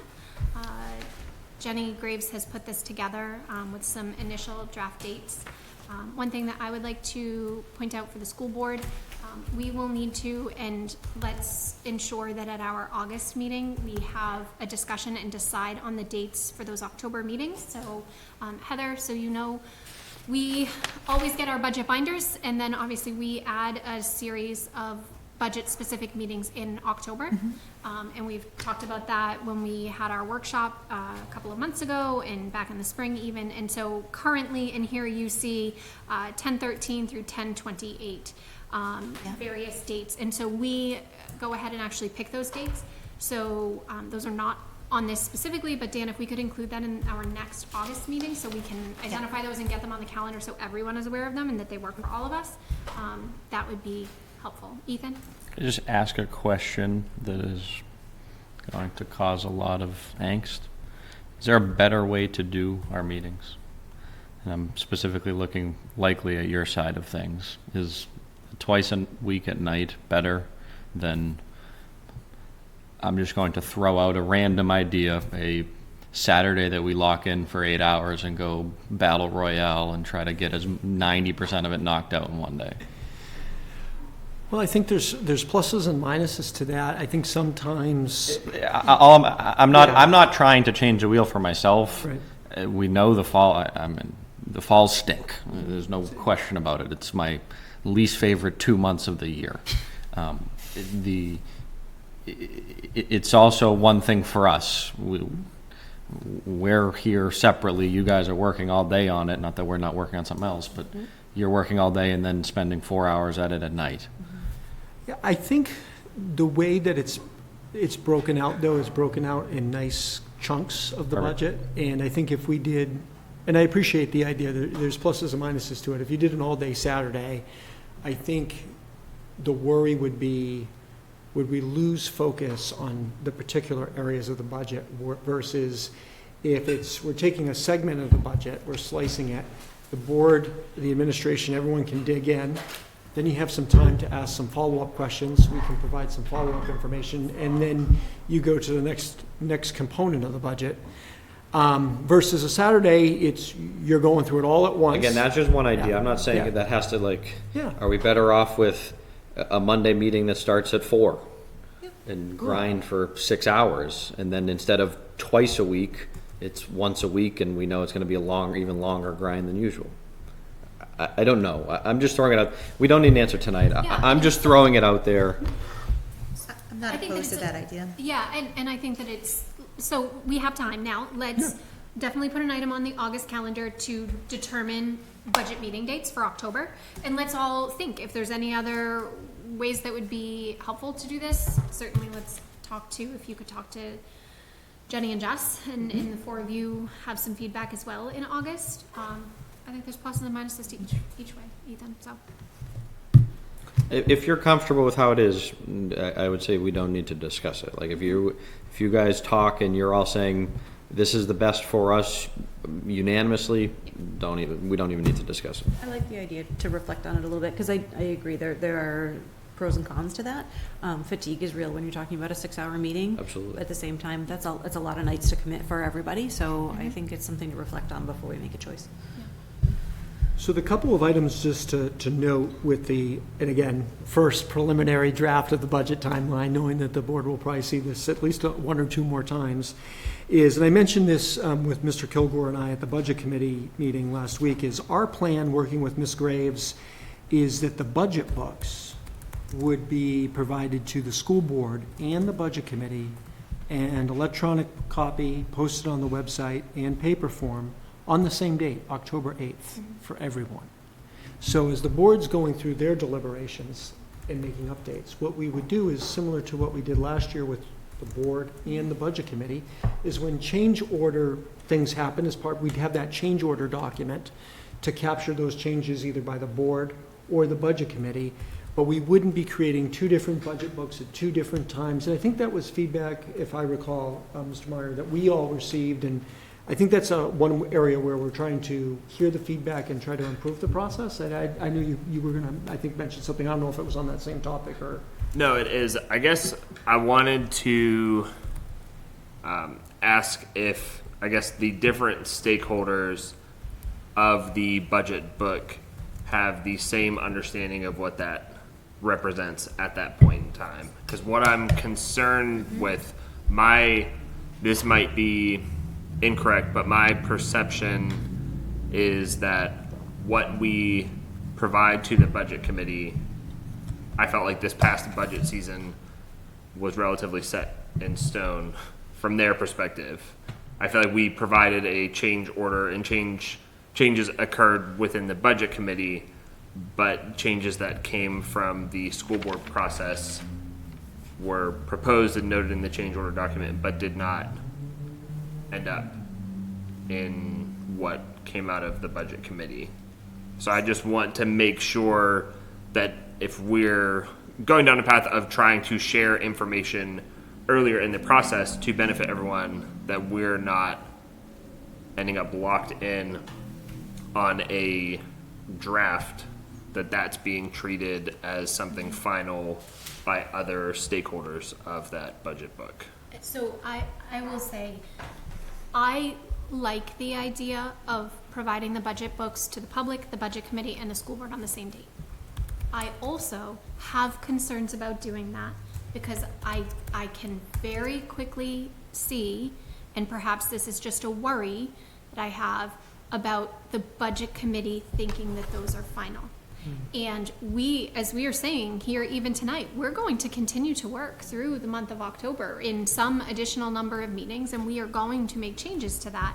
And so whether that is an understanding or a willingness on their part to not accept the change order document, but understand that that is coming, that they're getting the information on October 8th, but there will be changes, and they need to understand that, need to be willing to review that. I don't know yet what that looks like, and I don't know if that is clear to them. Dan, I don't know if you know if that's clear to them, or in the conversations. I know that they had made a request for October 5th, and we're very close at October 8th, to be clear. But again, we're providing them the initial budget on October 8th, and we are going to continue to work over the next couple of weeks. So I do share some of perhaps your concerns. Yeah, that's where, I would say. because I've felt like that request has been more in the vein of something final. Yes. And yeah, I don't want to be in a position where we're handing over a draft, they're receiving it as final, and then we are further apart than we have been previously, because we haven't even gone through, because if we gave the budget book that we started with, we made significant changes throughout our process that then had changes that came through the Budget Committee as well. If their starting point is I where can we say, started. Having attended the meeting last week, and Mr. Kilgore certainly chimed in, the Budget Committee was, I think, if I read the room correctly, was very thrilled that we were moving forward the budget books at the same time. And the town has their budget books that they're providing for the Budget Committee on October 7th. So we're literally within one day. What I think, Steve, to your point and Maureen's point, is what I don't think was that we need to follow up and communicate back with the Budget Committee. My suggestion. Is their next meeting is in September, is to let them know that that's not a static budget book, that they're getting the preliminary budget just as the board is getting the It's not the school board's budget. I would almost watermark it with draft like you have the budget schedule That's a good idea. And I think even I would say the change order document at that point in time to me is useful for a tracking purpose, but I feel like that's a supplementary piece to the actual final version of the budget. I like the idea of putting draft, and then the first page should just be a memo that says this is not the school board's budget. This is the very first draft that the school board has seen. The school board will be providing the final school board budget to the budget committee on, and then we have the date that we're going to commit to that. Yeah. So how about this? Because there's also been an email from one particular budget committee member to the chair to start establishing their calendar, which they will do on their own as their committee. I will reach out, however, and I will copy both of you. Please. To clarify. Because I do believe while the selectmen are going to provide their budget on the 7th, my understanding in their most recent meeting, I think they will have had their meetings in September. So Okay. I believe their budget that they're anticipating providing on the 7th would be More- the selectmen's final Okay. budget as presented to the budget committee. Okay. Their meeting draft calendar is meetings throughout the month of September. Okay. So, again, we're very close to their initial request, and so long as they understand that changes are coming, and to be clear, while I have concerns about this, I also understand why our timeline is what it is. And we've always said that. There are reasons and very specific actions that need to happen and people that are involved. And it's all laid out very clearly here, and we talked about that again at our workshop. So I understand, to be clear, why we review in October in comparison to the town. I just want to make sure, absolutely, Steve, echoing that it's understood. So I can send an email to the chair of the budget committee to make sure that that's clear. Yeah, Certainly. I think that would be the way to go. Just establish very, very clearly that yes, this is a draft. This is what we are working on. Yeah. And kind of with the caveat of things could change, and if they do, we're coming to you first. Yeah. And I think that's, I mean, in previous years, like as we're holding those meetings in the public, like that's available, but the step of providing even that initial draft directly to the budget committee is a change from years past. Absolutely. As well as I think that's worth highlighting. Yes. Yes. The other point before we just leave this conversation was the tentative presentation order for both the school board for budget and then also the budget committee. So I try to take feedback from both the board and the budget committee and try to look at how we're presenting, and would really welcome feedback. It doesn't necessarily have to be tonight. It could be at the next meeting in August, recognizing this is the first draft. This was kind of an idea that I'm proposing to the board as far as a slight change with presentation order. So the first night would be in October, elementary principals, facility, and technology. The second night would be HMS, Alvern, and the CTE budget. That's part of Alvern's budget. And then the third night could potentially be special education, SAU district-wide budget, default, and then if we needed a fourth night, we could do a wrap-up and warrant articles. It was just kind of an idea I had of, could we look at the presentation order a little bit differently? And then taking some of the feedback from budget committee throughout the season last year, could I look at the order a little bit differently, knowing that, again, this would be pending board approval, and look at the presentation order a little bit differently? So the idea with the budget committee was for the November and December meetings was elementary and middle school principals would go the first night with facilities with Mr. Pratt. The second night would be Alvern and CTE and technology. And then the third night would be special education, SAU, district-wide and default budget. And then the fourth night would be warrant articles and budget wrap-up. So it's a slight change in the order. In prior years for the budget committee, and I even think for the school board, we would start with the SAU portion of the budget, at least with the budget committee, and kind of go with the district-wide budget. I'm reversing the order a little bit because what I heard, I think, from the public, and again, if the board heard it differently or had a different interpretation, was that really wanting to hear from the principals and the directors first before we presented the SAU budget. So again, it's not an action item for tonight for the board, but just something I've been thinking about. Does that presentation order, does that benefit and work better? And I don't know the answer. I'm just kind of posing it as a question. So, again, let's think each of us a little bit further before August. when I will share, Dan, when I solicited feedback when we had our workshop and talked about the budget, again, I only unfortunately heard from 2 budget committee members, but one of the pieces of feedback that I had heard was a desire to hear about the biggest budget drivers first. Okay. And specifically, that was salary and benefits. Okay. And special education. And I can understand that. And so again, let's all think about this. Okay. I think that having the directors and the principals there, regardless of the night that they're there, I think will satisfy the budget committee. I would like to think will satisfy the budget committee this year. So we took a different kind of tactic last year. And so personally, I don't know if the order at which each of the principals and directors are there matters so much, as long as we have them there this year. Okay. Let's all kind of think about that further, but I do know that there was one specific member's request, and again, that could just be one budget committee member, but salary and benefits, given that it is the biggest portion of the budget, there was a request to have that earlier on in the process. So let's sort of consider that. Any other initial feedback? Again, this is just a draft calendar. We'll talk about it again in August. Anything else? Any other comments? Okay.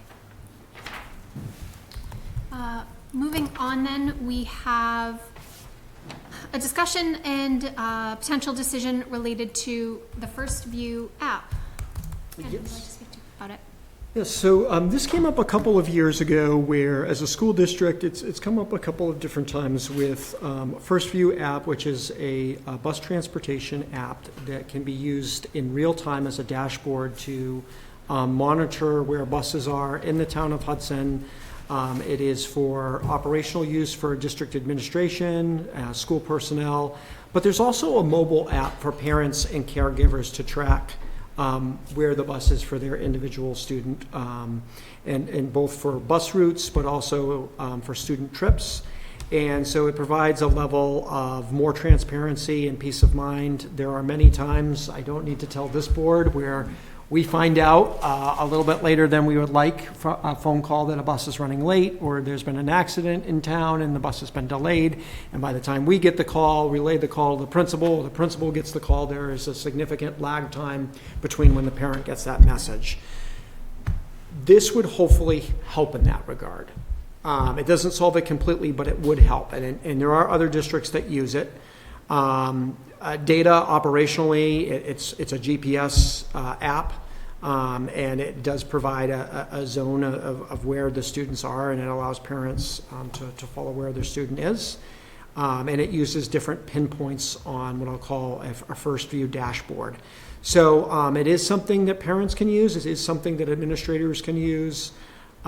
It talks a little bit about the implementation overview. And talking with First Student and Ms. Graves, if the board were to take action on this, the bus company would recommend that we wait 4 weeks into the school year once bus stops get finalized. There could be changes to bus stops, kind of let that first month of the school year kind of settle in, where there's still some changes that can be made. And so they would want to wait at least approximately 4 weeks before launching the First View app. But again, this is something that the bus company has available. It does allow us to use this. It is something that's been talked about a little bit the last couple of years. We just haven't launched it at this juncture. Mm-hmm. So I'm bringing it forward to the board. I'm not going to read through PowerPoint slide at verbatim, but you kind of have an overview of what it provides, and it'll really take any questions that the board has. Would you mind, so the last time that we discussed this, several years back, there were, at that time, some concerns with privacy and data security, who would have access to various bus routes, who could track specific buses. Could you speak to that specifically a little bit, Dan? So our bus routes are posted on our website for all of our buses in town. So for all of our buses, which is pretty standard practice, the app for the parent is specific for their child's bus. But that, again, is for their child's bus, so they can follow where their child's bus is in the town. So there is that easy access, but again, our bus routes are publicly available on our website and have been for a lot of years. So, but the app itself is for that parent to follow their child's bus. And can you speak, so hypothetically, would any person be able to monitor bus 15, just pick a bus number for whatever reason, and track that bus? Or is it by the parents and caregivers that we have in Power School per child? What does that look like? So that is going to be specific for the parents and caregivers for that bus. So say bus 15. So the parents and guardians for that bus will see how that bus is moving for those students on that bus. So I just would like to say this in a different way for the public. So only the students that are on that bus, the parents and families whom are listed in Power School would have access to track that bus route. That is my understanding of how this works. Okay. Could you speak to cost? So it is part of our contract. It is part of our agreement. Before Ms. Graves started, it was discussed with me a little bit. I was not ready to take action on it. One, we didn't have a business administrator at that time. And then this past year, wanted Ms. Graves to get familiar with the district. It didn't seem the appropriate time to roll this out. A couple years prior, as Ms. Dion mentioned, it had been discussed when our prior business administrator was here. But there were some, as Ms. Diane said with some of her questions, there were some questions and concerns about, again, it's closed, but it's only closed to those students on that bus. So there is some ability for those students that are riding the bus, the parents are going to have access to that information. So that is important to keep in mind. However, there are some cost benefits as far as, like I've said, when we have a bus that's running late for a variety of different reasons, and we get the calls from a parent, and sometimes they know before we know, which is not a good feeling as a superintendent, just again because of that time lag that can happen. This, again, provides real time for administrators, principals, our folks at the SAU office, but also for the parents for that child on that bus. So there are some school districts use it. They use it very well. It is a very helpful app from an operational standpoint. So yeah, there's some benefits to it, but there's also some other sides to the equation to balance out with it too. And in terms of benefits, and it would save time on the one hand, buses running late, and there's a potential delay, and SAU's fielding calls, and schools are fielding calls, and things like that. And so understanding that this would resolve that. On the other side of it, though, does this add more work to the folks in each of the main offices at the schools? So at the beginning of the year, I can see, so we wait 4 weeks into the school year. So I would assume someone is going to need to confirm if 50 parents go ahead and add that bus 15, that those 50 people are the people listed in Power School for. So there would be some, is it feasible to add that additional work to some people in our offices? Well, I wouldn't want to speak for them. Sure. There's going to probably be some data entry to this, absolutely. Okay. But by the same token, I'll use myself as an example. When I need to send, or I have to work with Mr. LeBlanc to send a Power School message, or Ms. McDermott to send a Power School message for bus, I'll go bus 15 again. And just as an example, we've got to comb through Power School data and make sure we're picking the right bus group. And that is not a very easy thing to do, which also takes time. Yep. And so if these groups are more dedicated and set up, not only as a customer service for parents at their fingertips, it allows us, once this is up and running, to push out that data if bus 15 is running late in a more efficient manner, I believe, than what we're currently doing. But to your point, Maureen, there's going to be some data entry that's going to be involved in the beginning of this. Can I ask a question, though? Does it actually resolve that, though? Because hypothetically, a parent isn't required to download this app. So That's true. We may have some number of parents, and so I would like Valid to point. hope, and I guess my request would be, we still need to send those messages. So we all get the text messages now, or X bus is running late, and so would the plan, I would like to confirm that the plan would still be to utilize those other communication methods. Sometimes we see it on the district Facebook page or text or things like that. Even with this app, would we continue utilizing that? Because we don't know how many people will be using this. I think it's important to note, and I would work with Mr. LeBlanc, and one of the areas that I've learned over my time is you have to sometimes send out the message in multiple ways. Yes. And I'll use snow calls as a good example. So I use WMUR, we do text message, we do phone message, I do an email. And then we also use WBZ News as another option. So that's a lot, plus we put it on our Facebook page, we put it on all our SAU and school district. So I think, to your point, Maureen, the more that we can use multiple forms of communication, that is key. I just know with the bus is running late because I've lived it.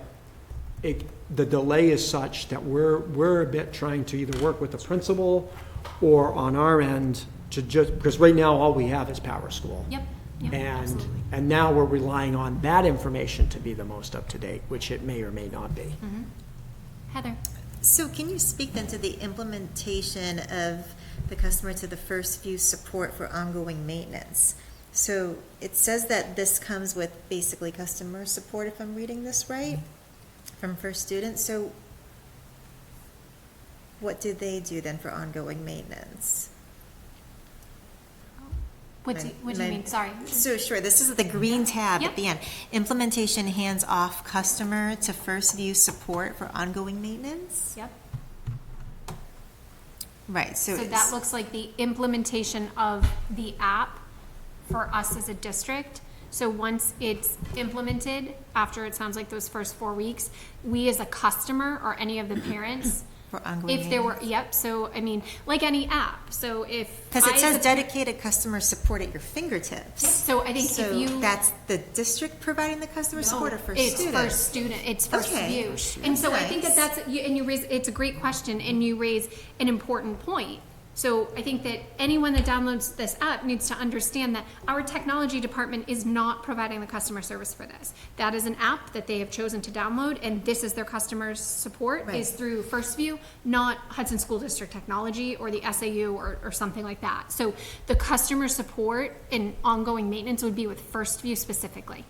And I consider this similar but different in the same vein as last year when we used, this will be our second year of using Pickup Patrol for arrival and dismissal plans for students in preschool through fifth grade. Their arrival and dismissal plans, as we know, can change on sometimes day to day, week to week. And so that is also an app, a Pickup Patrol app that can be on a parent's phone. So again, there was some data entry that our administrative assistants had to do when we rolled that out last year. Same thing will happen this year when we refresh that. But again, that app, we don't maintain as a district. That's Pickup Patrol as the organizer of that app that is maintaining that. So this is in that same vein as with First View, which is a great question. Yeah. So it sounds like, I'm sorry, No, Stephen. go ahead. I was gonna say, if there's no additional cost because it's included in our contract, and we've heard parents, especially the second half of last year, sometimes buses were even a half hour late, and that's a long time out in the cold, and, parents don't know if they had their 9 o'clock meeting, if they should reschedule it, is the bus gonna be here in 2 minutes, or is it gonna be 20 minutes? I think for those folks, this could be very helpful. No, they don't have to enroll, but that's their choice if the bus is late and they're gonna be waiting on the district to convey what's going on. I'm not seeing much downside to this unless the board wants to point out any to me. And actually, Steve first, and then, sorry. I'm sorry, just because. Sorry, I was just going to ask, I see two components to this, like the customer dashboard, which I interpret to be more the district's view, and then a parent app.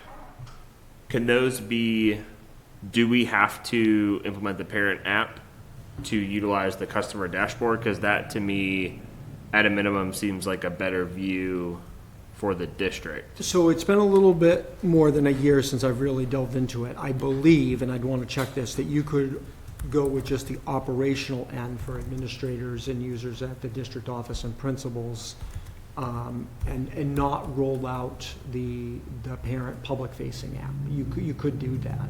So you could have the different pinpoints where say it's Dan Mullis is hearing that bus, again, 2115 is running late, then I can follow that in live time and see, okay, there's bridge work going on over here, it's delayed, I can send out a message now. So there's that operational side. I don't think it's one and the other. I think it could be one or the other, is my understanding of it.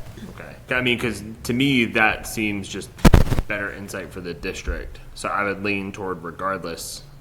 That seems to me like something we should implement. And then I feel like the parent app is maybe the point of a broader discussion. But to me, the district having a dashboard to have more real-time information to at least provide parents, whether or not we go the route of an app for parents to see it themselves, I would push to have the district pursue the customer dashboard at least. No, actually, I'm going to start with a question. Unless I missed it, did we get a lot of, I mean, we had no public input on it tonight. Did we get a lot of people that reached out? I received nothing. Yeah. When we let people So- know that this would be discussed. I did not. Again, I don't know the if any other board members did. The first thing I would say is we're trying to solve a problem that is not a problem. So my second point, again, I kind of stand by all my points in the last meeting. We don't actually know if it works definitively, for one. Like, if there's actual issues, people are going to just be calling the district with issues on the app. So we haven't solved, and again, Maureen, I think, pointed out, people can opt in, and then even if they do opt in, that doesn't mean where everybody opting in is technologically literate. I am concerned to some degree about safety and security on that point of view. And also, at the end of the day, I'll point out that it just tracks the bus. There's no guarantee your kid's actually on the bus you're tracking. So at the end of the day, if your kid gets on a different bus or something, it's still an it's still an issue. And again, my biggest piece is still the implementation of it is, I think, is a big deal to me. I think that's a big task. And if it's not implemented correctly, and by correctly I mean you have to go, somebody who has knowledge, intimate knowledge of the student, has to go student by student and say, okay, this person is approved or this person's not approved. Because if you're not doing that, then you've defeated the whole purpose of the security of it. And that is in a 3,000 person district, 3,000 student district, sorry, 4 weeks into the school year, so might be lining up with our budget timeline for principals. Yes. If principals need to be involved, I'm not saying they do or don't. I think it's a high implementation piece on that. And again, that doesn't mean we couldn't admittedly change the implementation timeline. Again, could we push back to November and roll it out? Fine, whatever. But to me, I don't know. I'm opposed to it. But again, I also have the benefit of not having kids, so it's easy for me to say.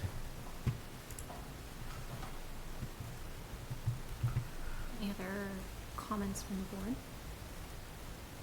I'll just make one note that just comes to mind related to implementation is that if the access piece is manually managed, there's an initial implementation, but then there's an ongoing, if something changes in Power School, unless that, it doesn't sound like that is connected directly to this, there would need to be a corresponding change in First View to that. Like if something changes, if we're saying Power School is usually the source of truth for who should have kind of information related to a student, if that changes and that information, and that's also housed in First View, then we need to update it there as We'd well. want to make sure, and again, this would be something I'd want to check with folks in technology, is how those two systems would communicate with each other. Because to your point, Steve, plans can change, arrival dismissal plans can change, and so we'd want to figure out how those two systems would communicate with each other. And I don't have that answer tonight. Yeah. I mean, that is, I guess that's another question that would maybe alleviate some of my concerns on the safety and security of it. Like, are we comfortable with the app from an IT point of view? Like, it's easy for us to be comfortable with, again, Schoology or Canvas or even Google Classroom. They sign whatever Chris mentioned. I don't even know the acronym. Like, there's big organizations that are bound to, protect and have systems in place for that. Yep, data Do security and we- privacy. Yep. Again, I'm assuming there is something there, but are they held to the same, whoever this app, the first First view. first take, first watch, I'm sorry, First not view. first student. What was the name of the app? First view. Thank you. Like, are they bound by all of those same student protections that any other product that? That's a state law, you have to. Okay. So that's when Chris talks about the DPA, it's a data privacy agreement. If we don't have that, we can't move forward with a Great. company. So, but again, only, right, the parents or the caregiver could track the bus when they log in. It's not like the tracking is put on the website, however, the bus routes are already out there. Yep. So are we worried essentially about like a hack for people? No, Like, I what mean, is the so- security risk with? Yeah, I mean, I'll share my, I'm not in favor of this. I've always, even going back to my first year on the board when this came up, there were concerns about safety and security. When I hear from people, and where I come from at that, Heather, is custody agreements. A person may still be listed in Power School, but one parent may not want the other parent to be able to be tracking quite literally where the child is. Now a custody agreement changes, and now the parent has notified the school district and Power School gets updated, but my understanding is this would need to be manually updated. At least in our last discussions, I don't think that the two systems are talking. So now, so for me, it's safety and security of our students and protecting their privacy.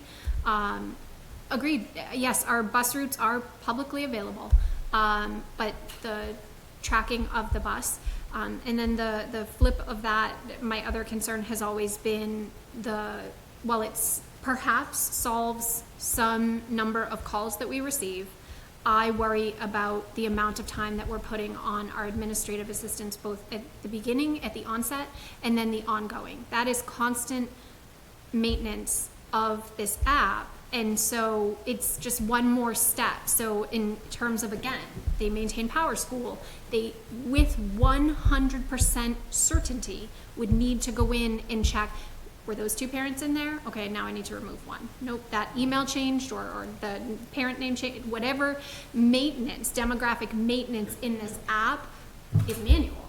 And so for me, it's a resource. It's an additional task for our administrative assistants. And so those are my two primary concerns, from safety and security and workload for implementing this and then its ongoing use.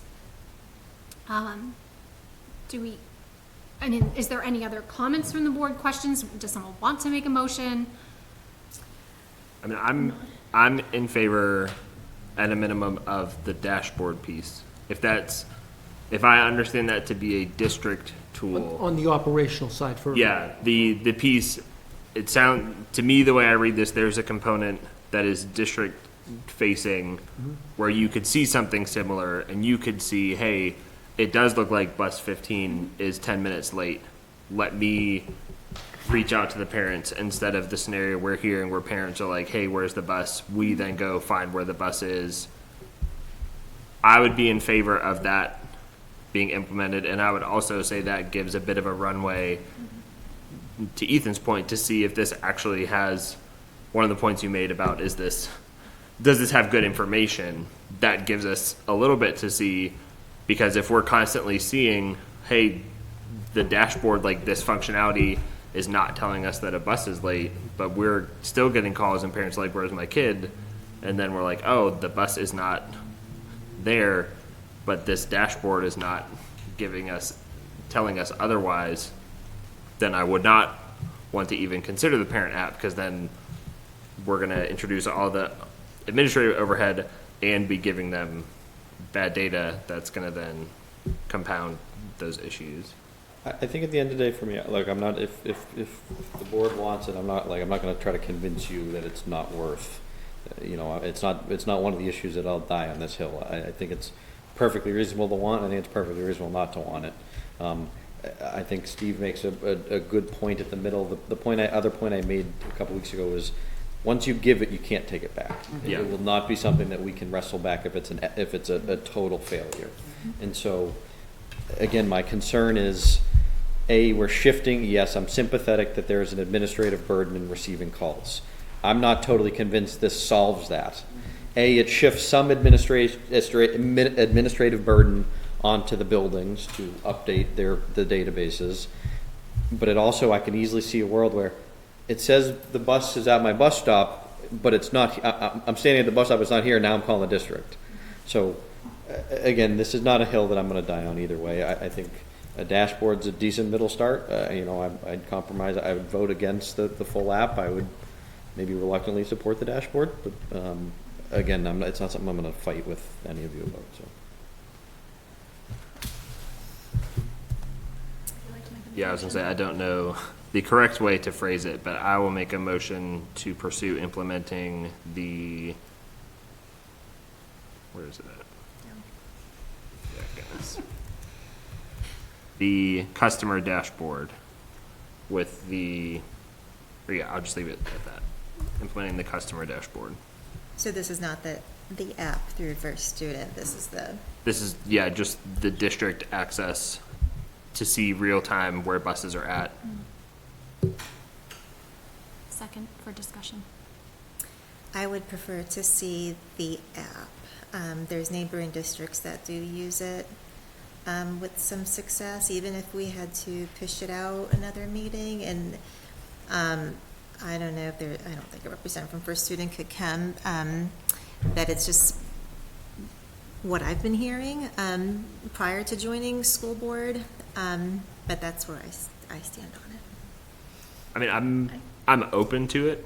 I would be interested to see if we can get some input. So to me, the dashboard is either a sufficient step to kind of cover what we're discussing, or the first step towards potentially considering the app that gives us at least some visibility for ourselves without putting something out there that we don't know fully if it's as good as advertised.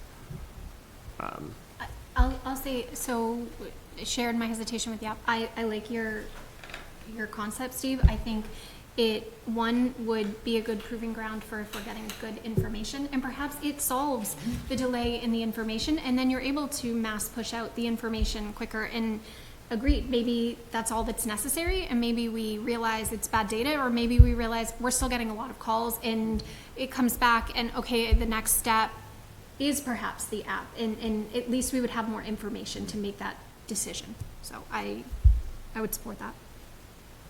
I think procedurally you could support this and then make a motion for the app right after this. Voting in support of this does not prohibit anything on the app itself. Thank you. Any further discussion on the motion? All in favor? Aye. Any opposed? Okay. Would So- like to make a motion to enact the app for student use, for caregiver use. Is there a second? Okay. So there's no second. But, so how about this? Let's move forward. Certainly the original motion passed. And I would ask that after it's implemented, whether that even the customer dashboard is delayed by 4 weeks. So if you could work with Jenny and First Student, let's get that implemented. And then can you bring this back for a follow-up with the school board after some period of time, 1 to 2 months or something like that? So let's implement that. Okay. And then come back and have a public discussion about it. Okay, Okay? great. And then next within new business, we have the Hills House usage request for Hudson Old Home Days. Make a motion to approve the Hills House usage request. Second. Any discussion? All in favor? Aye. Any opposed? Okay.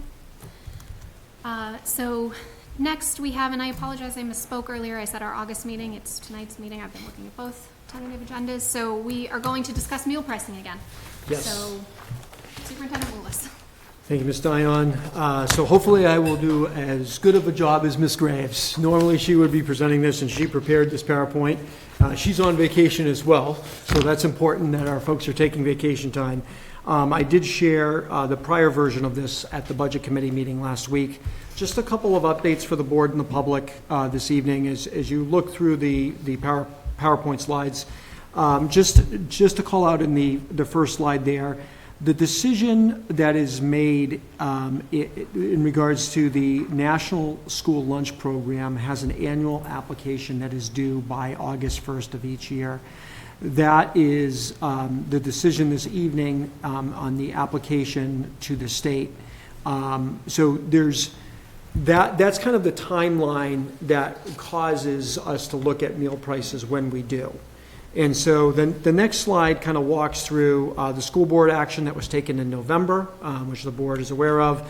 November 1st, making some changes to a la carte pricing that was increased by 20% and an increase to adult meals of 25 cents per meal. And then at the March 23rd, 2026 meeting, as mentioned earlier tonight, there were student meal prices that were increased in 2 phases. And those are called out here as well, so the board and the public can see the changes that were made for breakfast meals and for lunch meals after the March 23rd school board meeting. And so those are called out as well. And then there's also a position reductions that occurred, and the deli bar offerings were reduced at Alvern, and so that caused that to get to where we are today.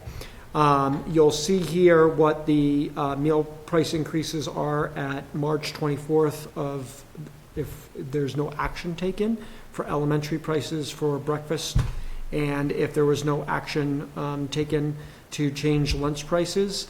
If there is action that is taken to increase lunch prices, those are also called out as well. And you can see here the increased revenue that is coming in on the next slide. Dan, can we put the slideshow up? Oh, yes. It is on the screen, this one needs to, Sorry, Rachel. Also, it's on the TV.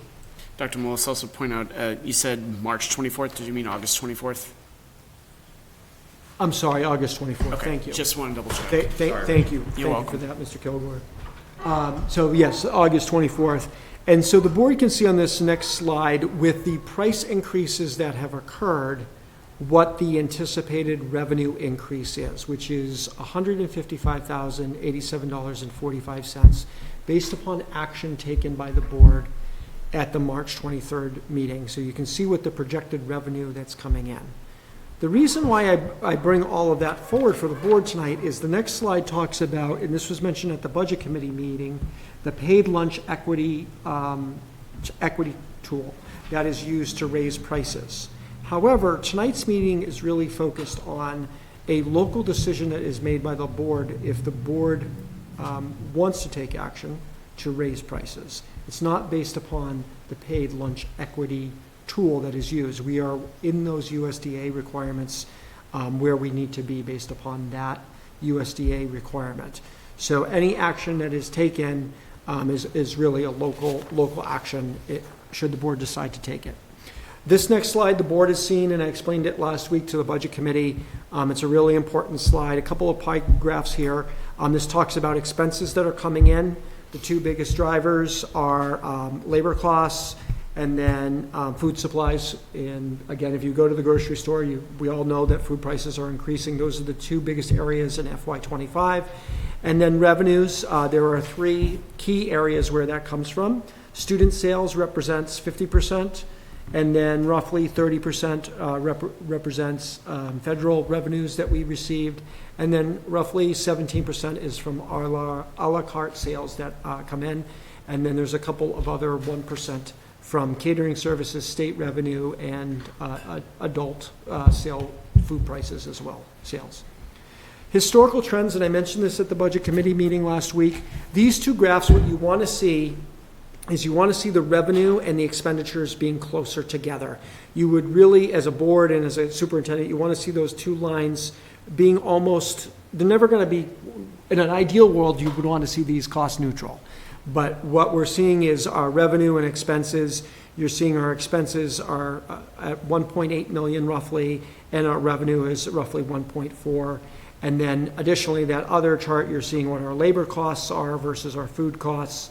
and the food costs are going up 731,000 roughly, and then our labor costs, again, which are driven by collective bargaining agreements, is a little over 1 million. But that first slide of revenue expended expenses, we want to see those two graphs kind of closing that gap between those two. This financial snapshot, which Ms. Graves has updated for the board tonight and the community, is what you have here is that first column is the FY26 budget, what the school district budgeted last year, which was $1,593,997, which was actually spent was $1,898,863.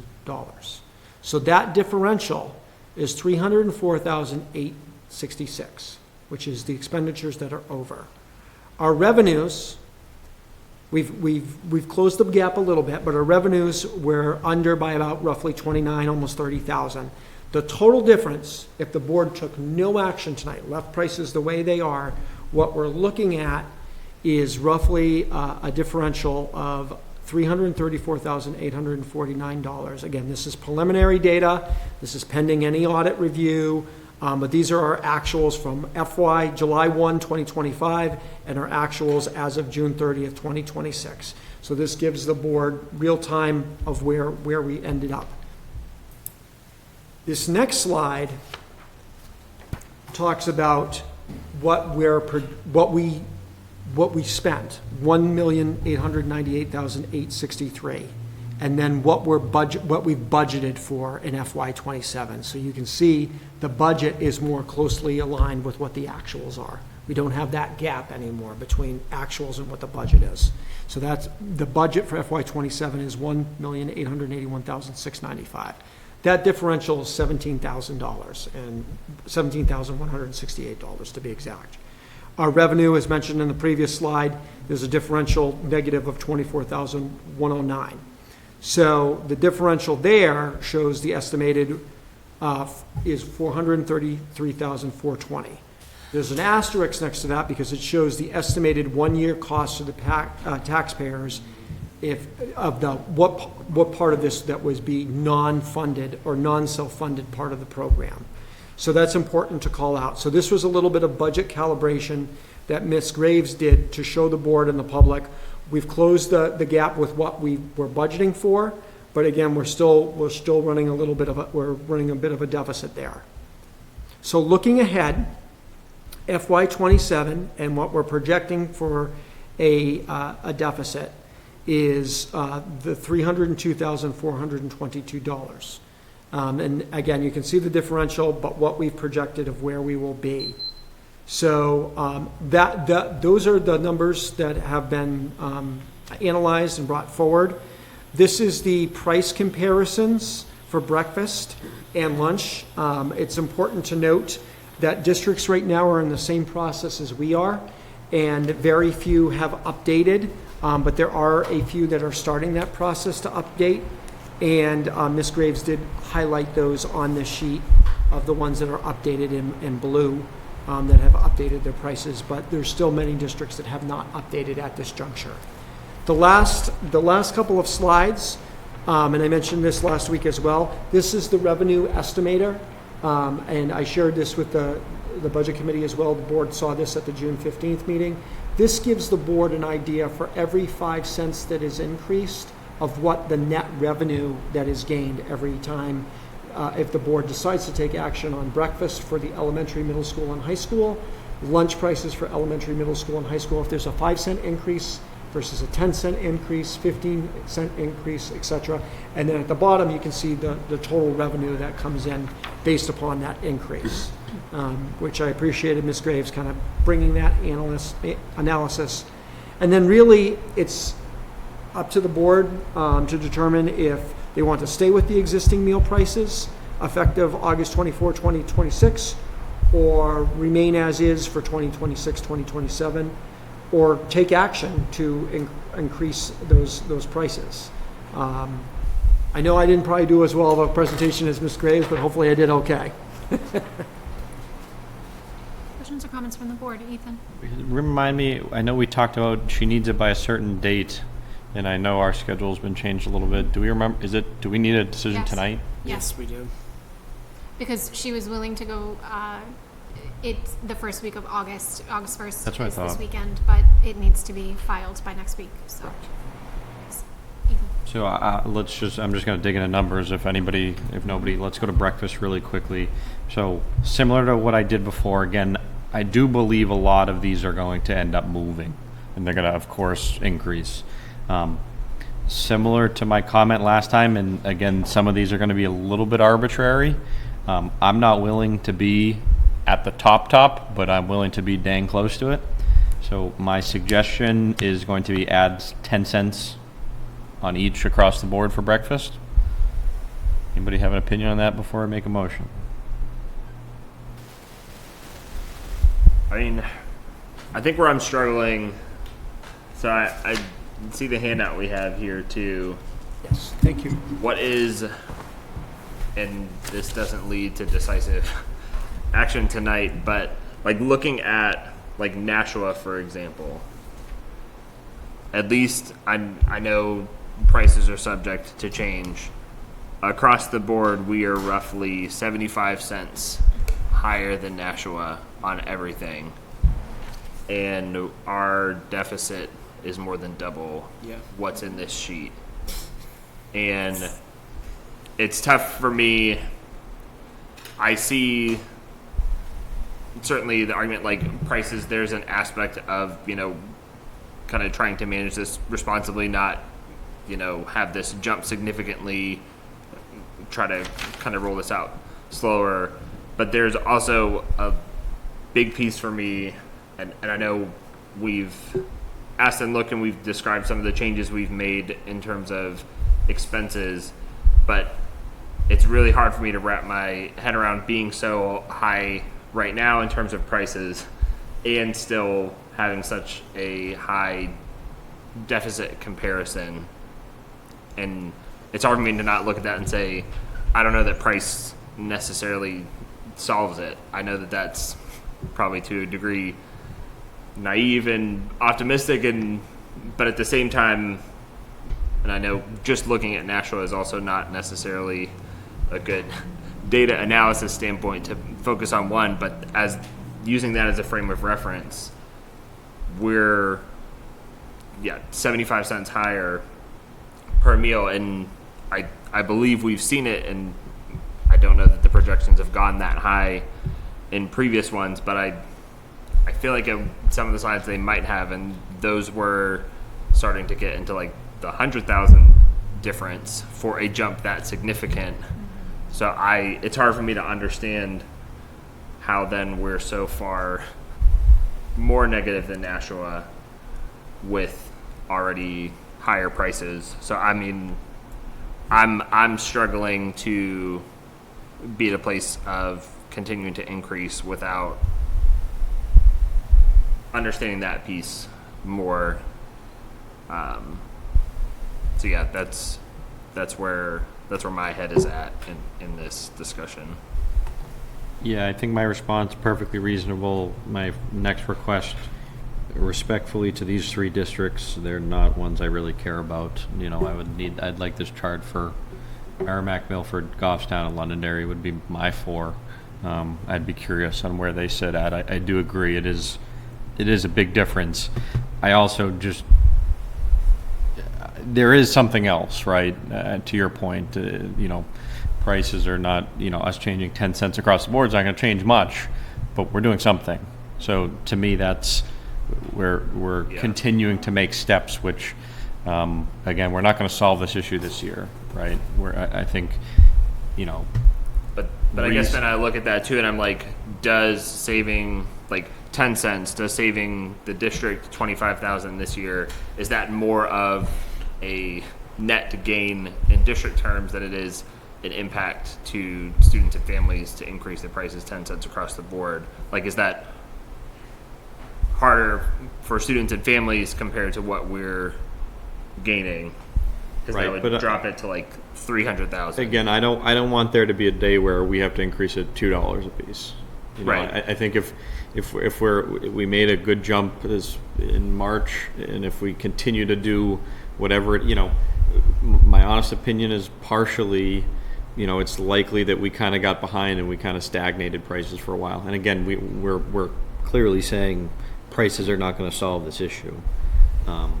But I do think there was a time where we stagnated prices, and instead of, again, a 10 cent a year every year is a lot more appealing than, you know, $2 after 5 years of holding. Ethan makes a good point, because I recall from my first couple of years, there weren't any changes in prices the first couple of years. And again, we were receiving federal funds, and there were lots of additional revenues that we had at that time. And then those revenues ended, and again, it was really up until last year that we really started having the conversation of increasing prices. We hadn't for multiple years that I had been here. But by the same token, Steve, you make a really good point that you know, our prices are starting to get up there. We're not the highest, but our prices are getting up there. What I'm just trying to do for the board is just make sure that, as I mentioned in that one graph, that we're never going to have equal expenses and revenues, but try to keep those two line graphs a little bit closer together. So I'm not going to the board and saying, hey, we're running a $300,000 or $400,000 deficit. That's what I want to try to avoid. I want to try to close that gap if I can, as much as possible. And as mentioned, there's still a lot of districts that haven't updated their information yet. So what you have as a hand carry tonight is just the ones that I know of from Ms. Graves that had started the process of increasing prices, knowing that other boards are kind of in that same process that we are right now. Dan? I would actually like to know how many of those districts that are listed on that document, how many of them have privatized their food service, like reached out to like a Charter or a Chartwells or a DACA to try to help offset the costs. As much as I hate to bring this up, because I think Mrs. Atherton does an insanely great job, and all the plaudits to her, and it really pains me to suggest that we start looking at privatizing our food service industry to cut costs. Yeah. It's something I would like you guys to consider. I mean, we could certainly run that research. One of my prior districts, it was not done in-house. It was done as a private company. Yeah. I think you'd be surprised at the costs. I think you're not gonna have any savings if you're going with a private. But again, it's been a few years since I've been with a district that had an in-house model for food service versus a private model. It's been at least 5 years now. And again, I hate to bring it up, but if we're looking for solutions, you know, this is it's something that pains me to ask, because again, we have a great program as far as how it's run and the quality of all these of the program. I'm just trying to brainstorm some creative yet difficult solutions that we might need to look at further down the road. And I did a little bit of research on it over the course of between the budget committee meeting and tonight. And it looks like that for us to put out such an RFP bid, which I think is where it would start, for a public school, it would take 3 to 6 months. Yes. Because of all the regulations involved. Correct. We're not a private industry. We're not a private company, so we can't just kind of reach out and say, "Hey, come cater for us," or provide food for us. So it's not an immediate solution. And quite frankly, I'm very lax, or not very lax, very kind of adamant. I don't want to see prices go up any more than they already are. So I'm trying to find what we can do in the interim, bless you, to try to figure out how we can bridge that gap in our food service budget. Heather. Sorry, Heather, can I just ask a follow-up to that, Heather? Rachel, do you remember, did Aramark also manage our food service when they were here? Not in my time. I think before. I believe they have been here. Were you here when Aramark was here? No. Oh, okay. So that's what I don't know, because we had Aramark at one point. Okay. I don't know if it was food. I know they were definitely custodial and facilities. Mm-hmm. I thought they also did food for us, but I can't for 100% certainty say that. Okay. I agree with you. Like I have heard stories, and I just wasn't here to witness it, that prior to the food service manager who was here when I arrived, that there had been a private company, and I believe it was Aramark, but again, I was not here to witness it. So I can take away as a takeaway item. I think that would be, it's an important question, and I think let's explore what that would entail and cost. I think would be an important piece of this conversation. Heather, did you have something? Yeah, didn't Thank Ms. you, Heather. Oh, anytime. Did Ms. Graves, refresh your memory, state she could file some type of paperwork if we couldn't meet the deadline for August 1st, if we needed more time? Because didn't she say that other districts would likely have changes in August? I hate to kick the can down the road, but you know where I'm going I think with this. with Yeah. also our next meeting not until August 17th, we're yeah, then we have also the week before school begins. So even from a decision making, but also filing with the state, I think she's indicated that that was too late and that this was the meeting we needed to make a decision by. That's how she related to me as well. Ethan? So, again, I'm not saying I want to increase prices, of course. I think, I'd be hard pressed to find someone that would believe that they want to just, without any other benefit, increase prices. Between a 10 and maybe a 25-cent difference, to me, I'm not losing that much sleep on them. I think it does us more benefit than harm to have a meager increase right now.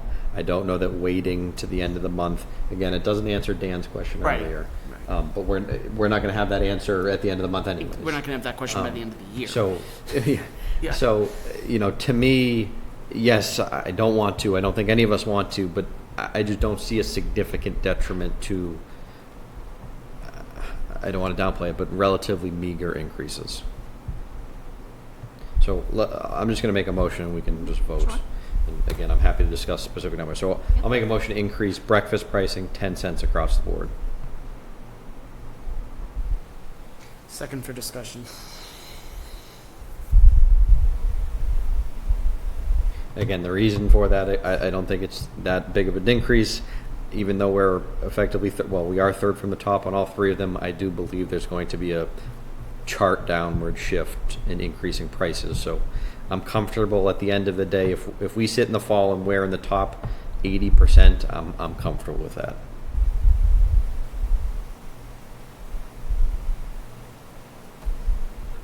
Can I ask, do you consider Wyndham comparable to us? No, not remotely. Okay, not in any of this. I mean, Salem and Amherst just raised their prices, and we're still quite a bit over them, which is the part that I'm struggling with as well. Can I ask the actions we've previously taken? We took in November and March, which I understand that if we were to take action later in the year, that increased revenue would be lesser because we'd have less of a school year. But in relation to what Jenny needs to file, like that, is that just she needs this set, but can we still take action during? You could do Year? a similar approach that was done this year. The two parts with that is, depending on when the board takes action, you're not going to get that full realized revenue. It's going to be a portion just like it was this year. Right. And then the only other piece is, as opposed to keeping prices fixed for the whole year, you're revisiting it maybe once or maybe twice during the year, depending on the board's action, versus you make that announcement up front and you're not changing it again. I mean, that's not a huge. Kind of an unfair comparison, but I would rather increase 10 now than get to January and say we need to increase 20. And again, that's an easy hypothetical for me to make, and who knows if that's the reality. But I think where, for me, it would be helpful to at least, I would hope by January, we'd see more updates here too, because I think that's the other piece that I'm struggling with, is just kind of working against hypothetical increases elsewhere, because I agree, my common sense tells me these are all going to change. I don't know, because even like Amherst changed some breakfast, middle school lunch, not elementary. Like Salem didn't touch, or Wyndham just changed lunch, didn't touch breakfast. Like there's not, like even looking at the change I've seen so far, I don't see even within the district a discernible like pattern. And so it's also tough for me to take action on what I anticipate happening. So I hear what you're saying, yeah, a 10 now versus like a 20 later, but I also see the value add in having that snapshot be more up to date to understand. Because again, yeah, if we drop way down the list, I think it would be easier for me to look at like 20 cents in January if it puts us in a similar spot that we occupy now if we fall behind. But if we're still at the top in January, I'd still be thinking, okay, how do we approach this? Because we're still at the top, and what do we do here? And I don't know how Jenny approaches it, but I really am stuck on just this. How are we so on the high end currently, and also seeming to have the highest deficit? Like that piece, I'm really struggling to just like. Yeah, It's hard for me to vote in favor struggling of with it any too, Steve. changes without really pressing on that What's the harm though? of a price increase. I mean, I think the people who have to pay the price. I mean, that's where. Is it going to solve the problem? If it is labor costs, that's going to go up too. And so is this kind of something we're chasing here? I want to be confident that, people are struggling. And my other question is, so this is for lunch, but what about like a la carte items? Is that priced differently or? Yes. Each of those, yes, have an individual price, and we took action on those in November. We could certainly consider changing those again. I mean, they're not part of this evening specifically, but in November 2025, we changed the a la carte pricing for each item. Also, I don't know. Does Jenny have to file anything? I would assume not related to a la carte pricing. So I think that's also probably why this is the focus of this piece, is that relates to what she has to file. Whether we pay for it in priced meals or we pay for it as a lump sum in the budget, it's getting paid one way or the other. So we're not protecting anybody. Again, it's different when it's a kid, but we're not. I'm getting text from Mike Campbell. What a surprise! We're not protecting an individual. Like, we're not protecting the community as a whole by not increasing prices. Like, one way or the other, the bill is due. And somebody being the town has to burden that cost. And I would argue, I could certainly see the argument that someone who is paying for one or two or multiple children and seeing that increase, that is an additional cost for them week over week or month to month. Then I agree. I mean, at the end of the day, we as a district are going to need to pay that debt. Yes, and that's coming out of the tax base, or are we reducing that to some degree? And I think that one could argue, well, at the end of the day, it's all the same and coming from the taxpayer, that them seeing that week to week, they need to continue depositing money into their child's account, that 10, 20 cents does add up.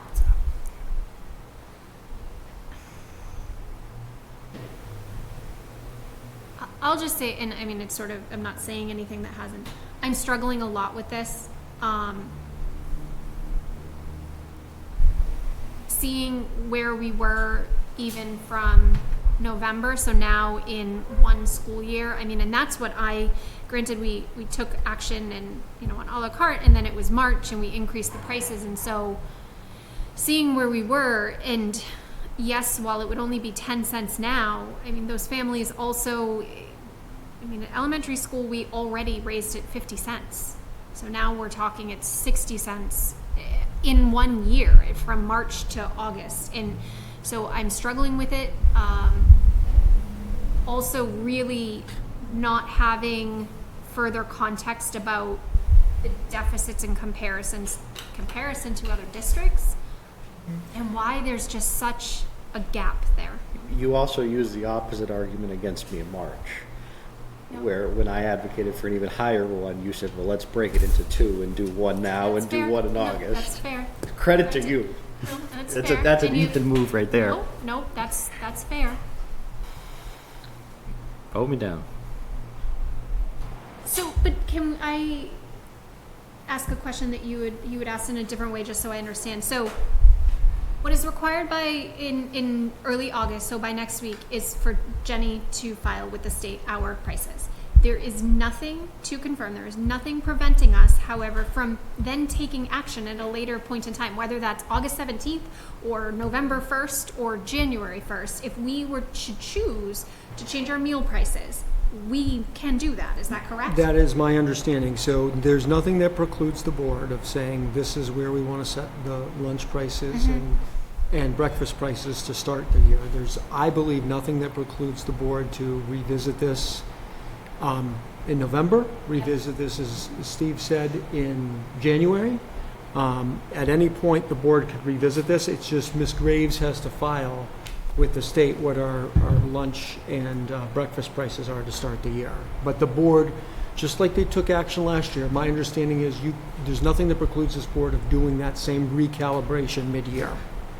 And with our current, to take that a step further, and with our current prices, if we were to take no action tonight, we are in compliance for the 26-27 school year. We are in compliance with the PLE tool. Yep, the paid lunch And- equity. and- Recognizing that there will be a deficit to be clear. And as During Ms. Graves compliance. kind of outlined towards the end of the presentation there, looking ahead in FY '27, the board and the public can see we've right-sized expenditures, so those are more in a line of what we anticipate, and revenues based upon actions that we're taking. So the differential of where we believe projected it's going to be for FY '27 is negative 302,442, which is certainly less than what we had as we closed out our books for FY '26.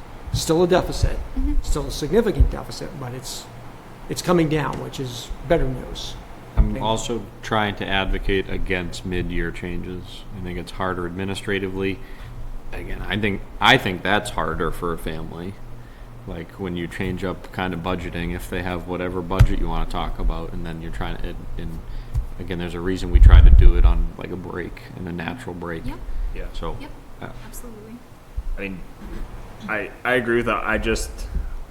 I know I'm stuck on this, but this seems so off to me that I agree with you, and Yeah. but my motion does not put this to bed. Like I want that, like I just don't. I don't look. I think the pros outweigh the cons, and we still then need to do a deeper dive into understanding that. I don't want our families to absorb the cost while we figure it out, though. I would rather, if we need to raise prices, it'll be when we have a solid game plan and understanding, personally. The families absorb the cost one way or the other, though. Like, if anything, again, this is also another unfair argument. If anything, you're telling a family who packs lunch every day because they can't even afford the school lunch, and then you're saying you as a taxpayer now need to offset this larger burden. Again, that's an easy argument. That's not a fair argument, but that is also a potential situation. That you pack your kids' lunch every day because you can't afford a school lunch, but now you have to pay because the people getting school lunches are not paying for the school lunches.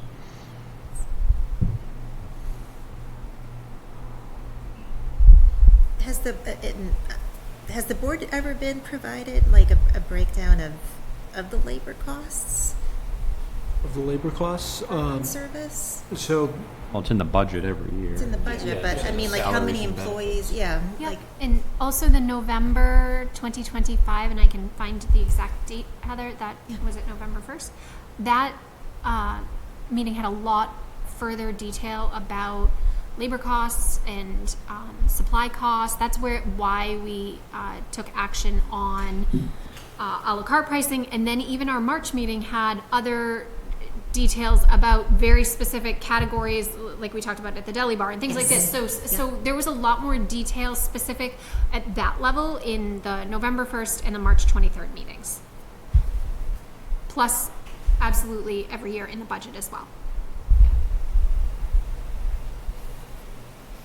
So we do have a motion. Sorry. It was seconded, certainly. Just to make sure I'm remembering this correctly, in the, I don't know what page these are, the slide that shows the school board action taken, there is the column that is 8/24/26.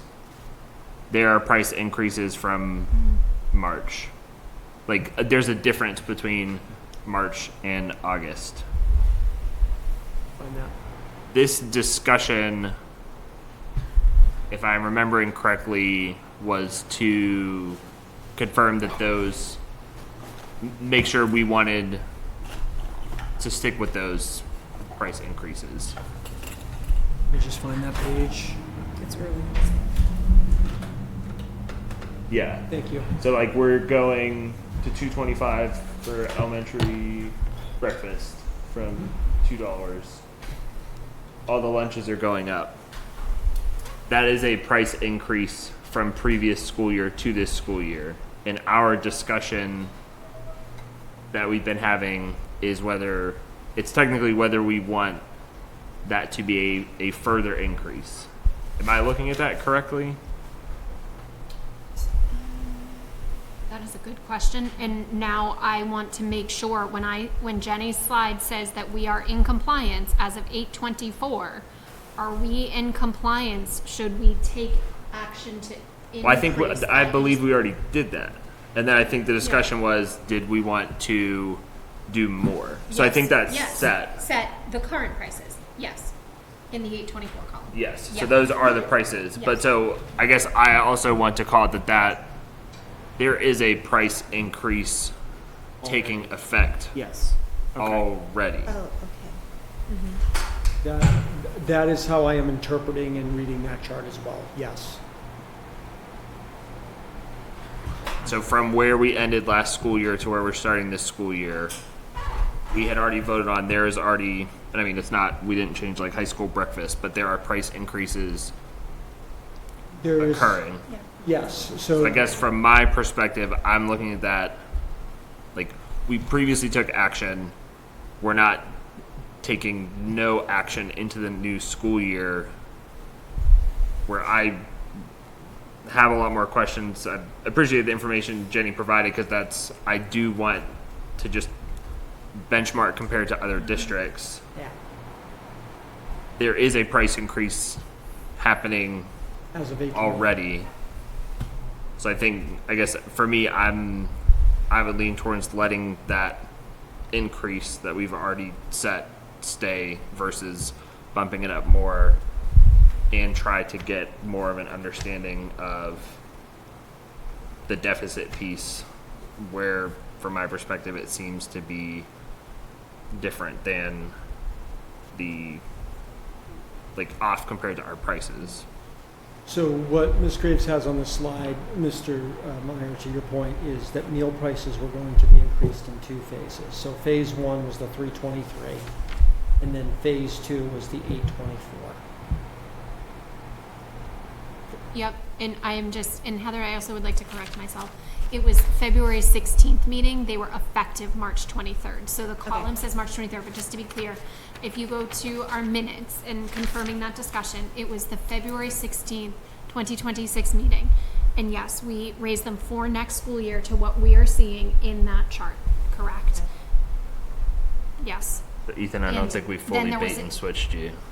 Those increases are there that we discussed. We did do it as a 2-part, but this discussion was, should we further again. increase those increases? Okay. Yeah.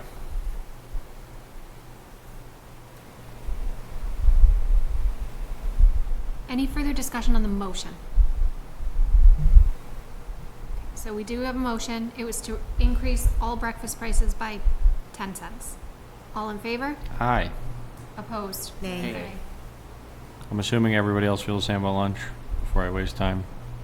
At this time, yes. I feel the That's same correct. about lunch right now, yeah.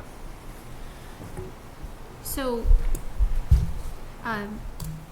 let's say that, let's move forward with the meal prices set as they currently are, so that Jenny can file with the state. And then I think that all of us, I'm hearing, let's get some further information to whatever degree Jenny is able to regarding some of these deficits. Ethan, again, which districts would you be not more interested in, but there were specific you had said a couple minutes ago? I mean, my four are Goffstown, Milford, Londonderry, Merrimack, probably.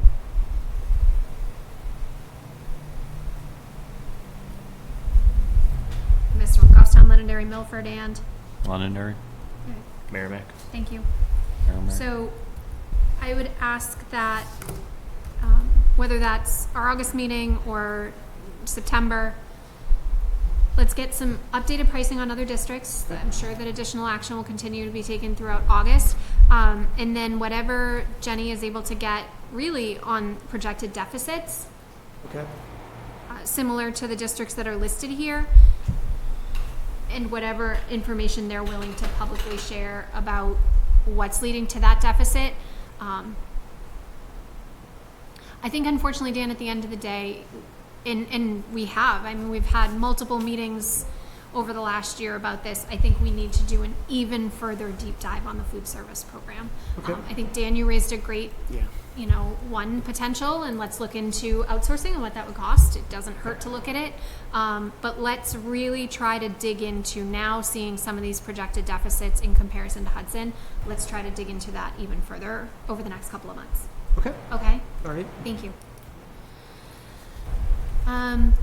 So policies. We have 2 policies for second reading tonight. So policies IMBA, remote learning, and then JCA, change of class of school or assignment, best interest and manifest hardship. Those are both for second reading. A motion to approve the 2 policies. Second. Any discussion? Do you have, something? Sorry. Disclosure, I have recent experience with the 193:3 policy, but my decision is not impacted by my situation, just to rest assured the board. But my question is that I see that the big change is adding a designee in lieu of just the superintendent to make the decision, and it does say that special ed is considered is to be for consideration is being added to the policy. Can you expand on that? Why special ed would be considered? So there's certainly, some factors that would involve potentially Ms. Borge or the assistant director, Ms. Ripple, and their roles for information for the superintendent to make a decision. And I think the other reason, the first part of your question, why the designee was added was if, in the case, for instance, a couple weeks ago, I was on vacation, I'm absent, whether that's Ms. Benson or Ms. Borge, in my absence could make that decision if I'm away, and it needs to be a timely decision. We've kind of made some of those updates with other policies just to have that designee, again, in case of the absence of the superintendent. But the special education piece is important, again, if there needs to be information that the superintendent or the designee needs to consider in making that decision, whether that's going to Ms. Borge or Cheryl Ripple as the assistant director. And my understanding upon reading it was more to ensure that in your decision making you had opportunity to consider the full needs of the child as opposed to being in isolation. Correct. Any other comments or questions regarding the 2 policies for second reading? All in favor? Aye. Opposed? Nay. Okay. We have 1 policy this evening, so the cell phone policy. We are going to bring this back each year for annual review. There have been some changes. Would you like to speak to those a bit after a year of implementation? It's hard to believe. We were here a year ago talking about this policy. It was brand new legislation. Well, we've lived it for a year, like every other school district in the state of New Hampshire. We got some great feedback from our principals, particularly our principals at the secondary level, but all of our principals, Principal Beals and Principal Bowen. And what we noticed more at the secondary level was, again, on that second page of the policy, updating the section that has to do with consequences or violations. The board will recall the first offense was a warning and a referral to school administration, but as part of practice living it for a year, what we what administrators and teachers were telling us is if Dan Mullis went around the corner and had just gotten a warning from Principal Dion and then gets another warning at the next corner, that was very difficult to manage and track. So based upon the folks that are, I'll say, the boots on the ground, the people that are there every day, the recommendation was to promptly secure the device in the main office for the remainder of the school day as the first infraction, and that the school would contact the parent or guardian by email to inform them of the first offense. So that's the change going from the warning, because that was very difficult to manage. And then the second offense basically moves the device up to the first offense category.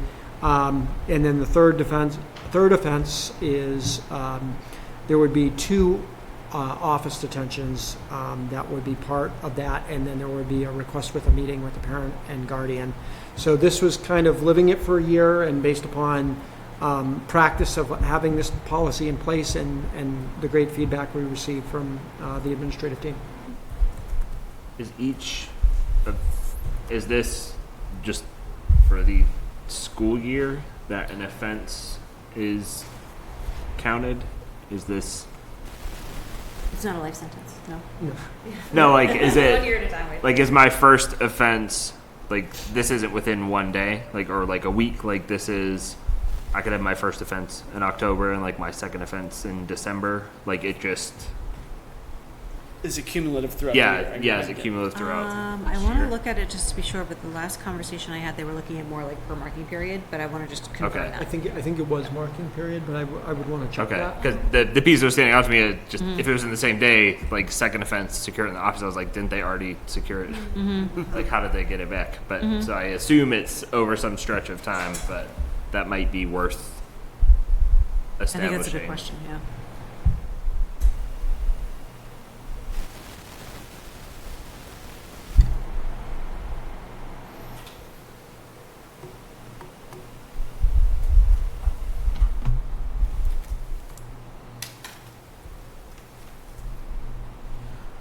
Are you looking in the handbook?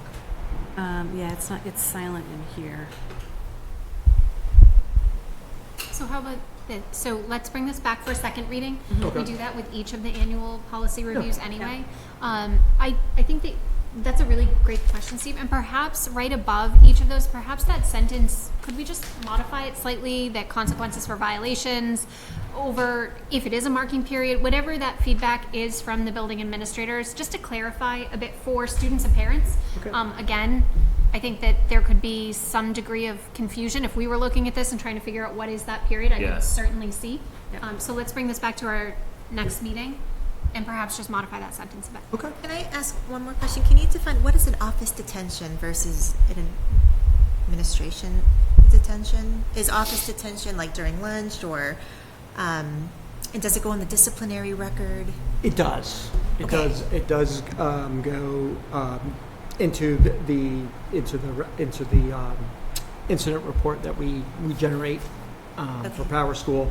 Not a huge difference between main office detention and administrative detention. Those two are sometimes used synonymously. Okay. I've seen them used very synonymously here. So, a detention is a detention. Thank you. Yep. And small note on second offense, the second sentence, the student will, there's a space that's missing between the student will. Good catch. My eyes did not catch that. Anything else with the cell phone policy discussion? Okay. So we have a couple of items in recommended action, manifests. I believe, do we have 2 signatures? I'll now? do the second signature tonight on this Okay. week's manifest. Minutes, we have the June 15th draft minutes. Make a motion to approve the draft minutes. Second. Any discussion? All in favor? Aye. Aye. Opposed? Abstaining? Abstaining. Okay. Reports to the board. Superintendent report this evening. Okay.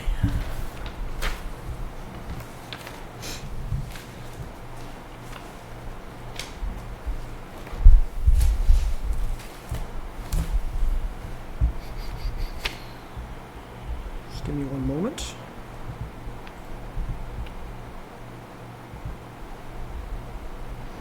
So a few updates for the board and the public this evening. As mentioned earlier today, the STEM camp is going extremely well at Nottingham West Elementary School. I had the opportunity to visit that today. We have great participation each week during the program. This is the last week of the program of the STEM camp. This is also our 5th year running the STEM camp.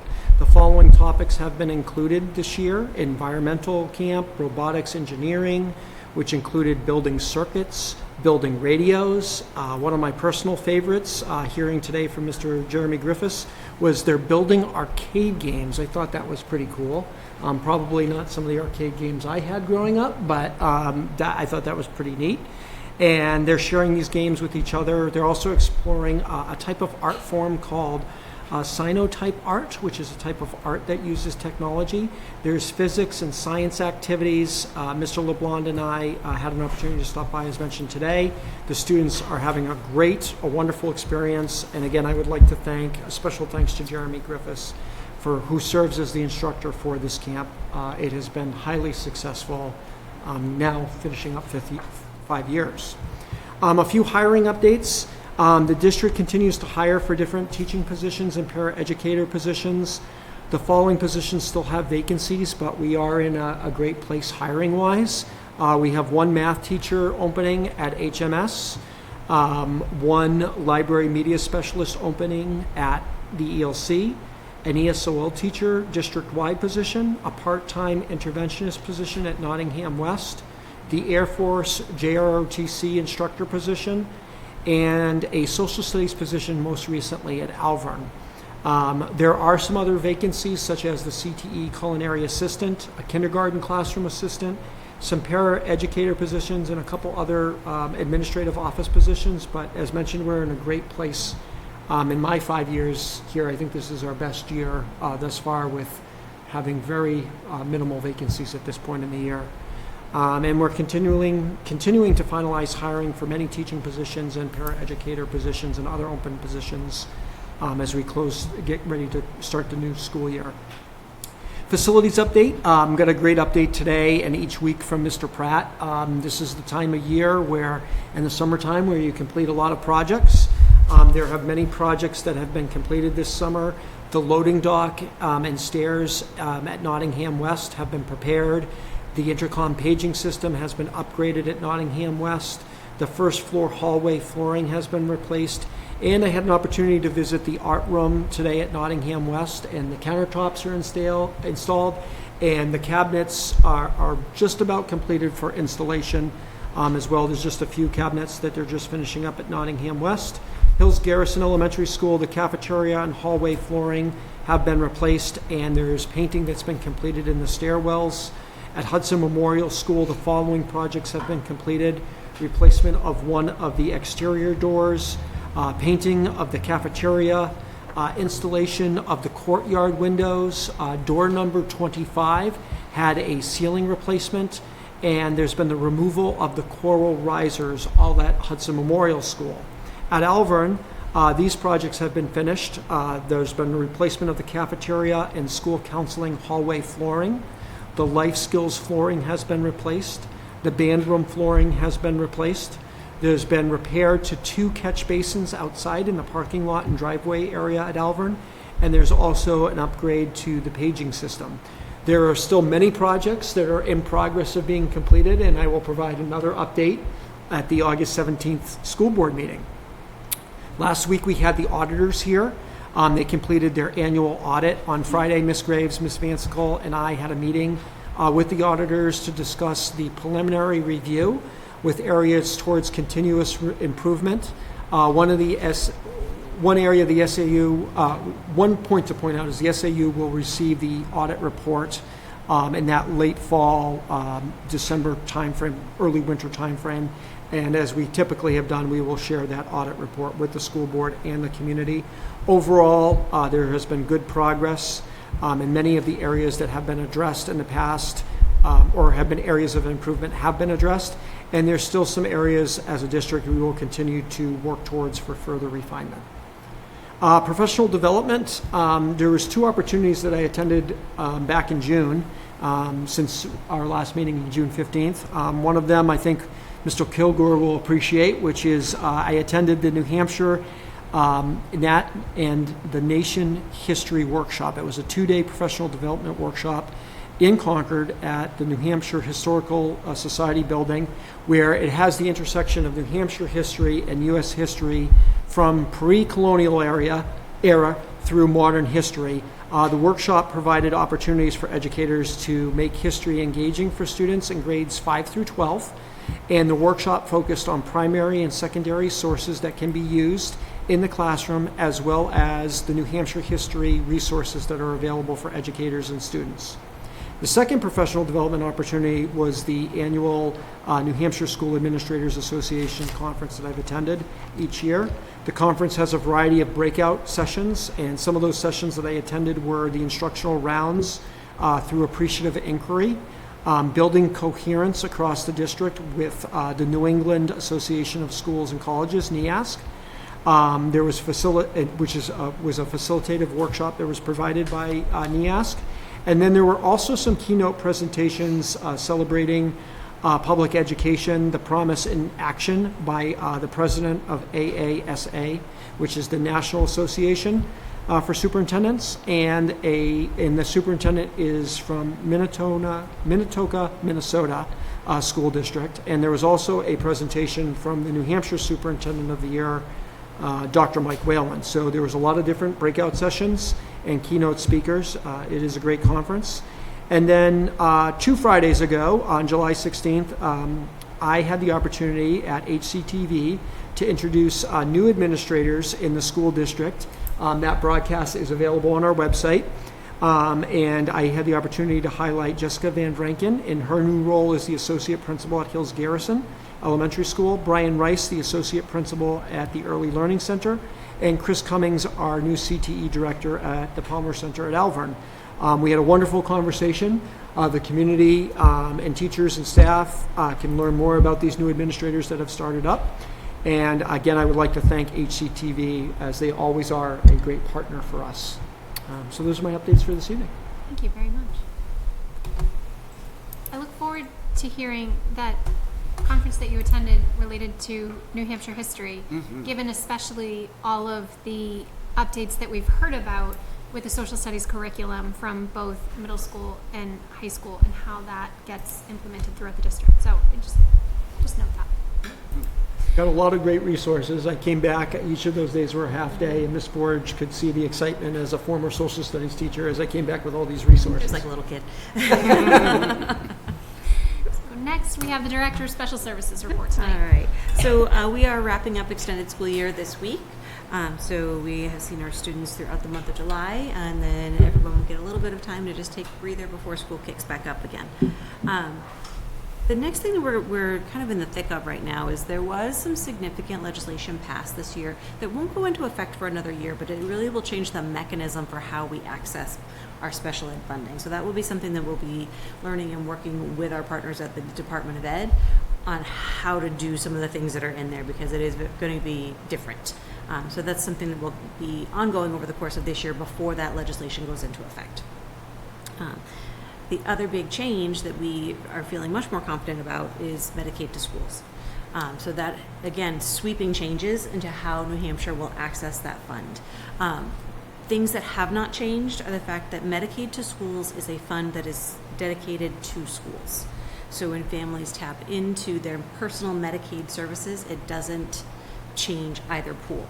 It's a separate pool of money from personal benefit to students to families. So that did not change.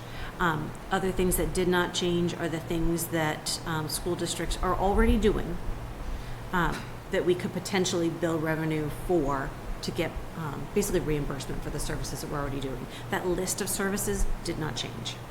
What did change was an additional mechanism whereby we may be able to receive funds for the administrative costs of implementing services that are Medicaid eligible. And that can be a wide variety of things. It's not just the secretary who types things.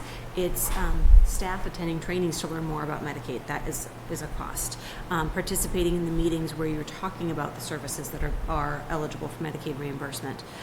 If we have staff who are not special education providers, who have never been eligible to be contributing to our revenue, but they are supporting families in accessing Medicaid services, that's something that is potentially able to benefit us in the way of reimbursement.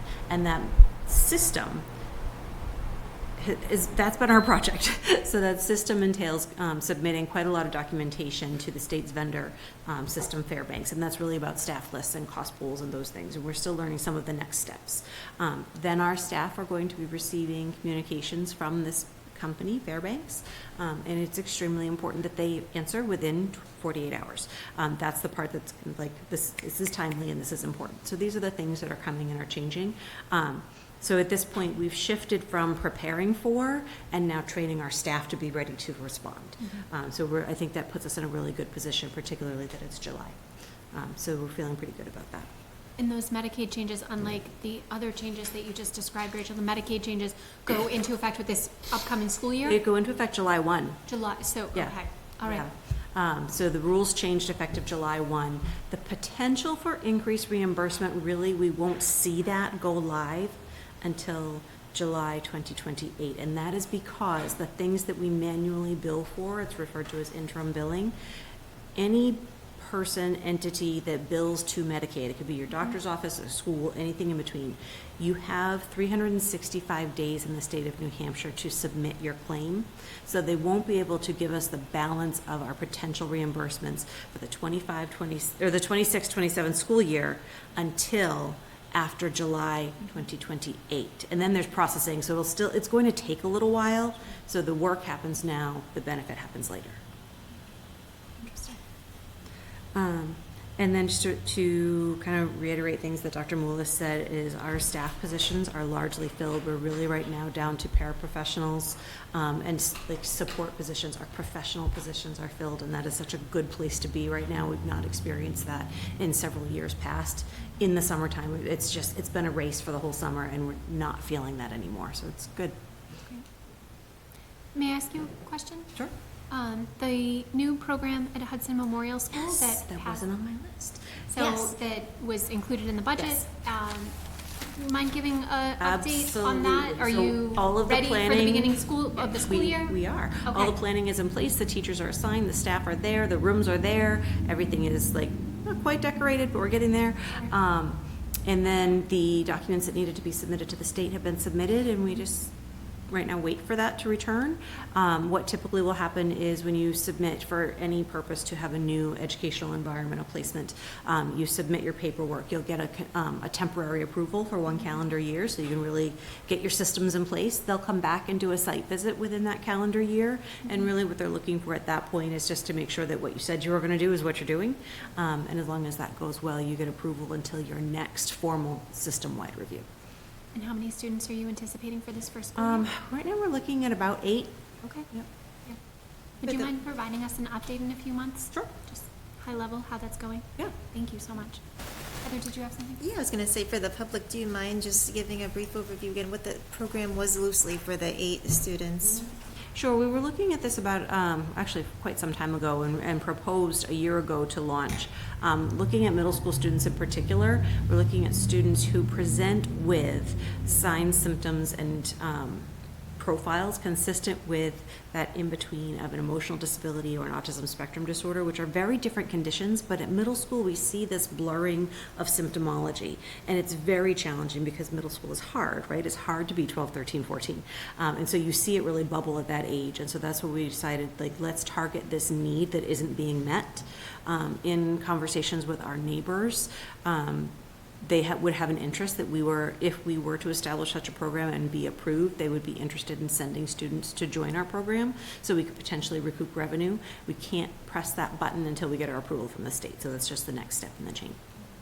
Thank you. You're welcome. Thank you so much for the update. Appreciate it. Strategic plan update. Yes, so this is the first installment for the board and the public tonight, and Mr. Meyer helped introduce it for me a little bit. So Each month, it'll either be myself or another member of the SAU team that will provide some different updates on the different focus areas. So as mentioned earlier, some of the progress updates, just to mention tonight for the board and the public, is the technology plan has been updated as evidenced tonight at our school board meeting, and this ties into focus area 4 as one of the action items that we would do, and make that a living document and not a static document. As you could see tonight, and the board and the public could see, we've added some areas, particularly calling out artificial intelligence, which wasn't in the strategic plan a year ago. The other piece to highlight that the board knows from last spring that Ms. Benson has been integrally involved in, as well as Alvern administration, is updates to our graduation policy that is now aligned with Ed 306 rules, which really ties into focus area 1, along with the second note in this area, which is the Alvern High School program of studies has been completely updated this past year. With Ms. Benson and the administrative team at Alvern.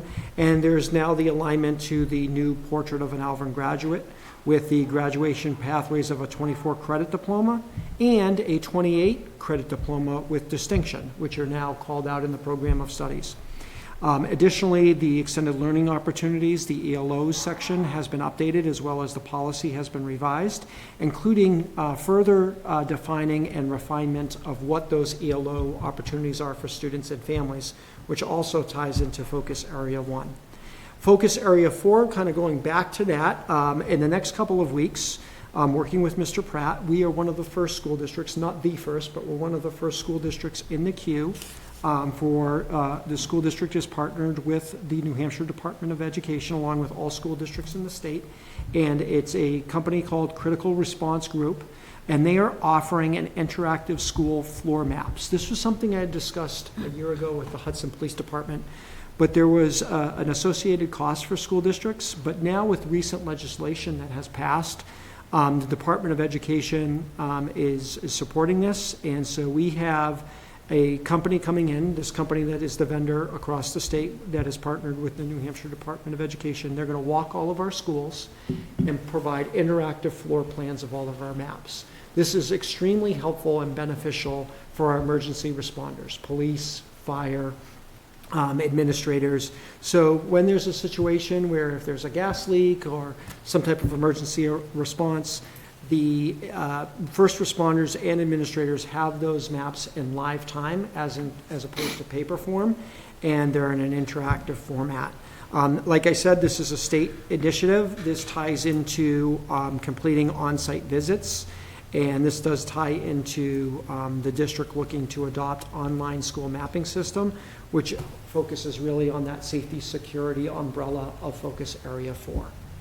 So each month, whether it's myself, Ms. Borge, Ms. Benson, Ms. Graves, will bring back each month some updates on different focus areas, and this is the first installment of what we're working on with the strategic plan. I appreciate it. Thank you very much. I think as we've heard from a lot of people about the strategic plan because we worked on it for so long. And yes, it was published, but now how is it being implemented? And so I think that and we've talked about this, that this will be on the agenda now, and so people can come to expect this on a monthly basis, and the public and also the school board can come to expect updates and how that is kind of moving forward and being implemented across the district, and so I really appreciate it. Thank you very much so. I appreciate the update. I just wanted to ask, will we be able to see from the working groups like the measurable benchmarks presented? Well, so one of the measurable benchmarks tonight that would be more concrete was the updates to the technology plan. But as we have those tangible outcomes and updates, I'm thinking specifically for focus area 1, where we're talking about curriculum rigorous alignment. Some of them, such as the floor maps, trying to think of the best way I could tangibly show that to the board.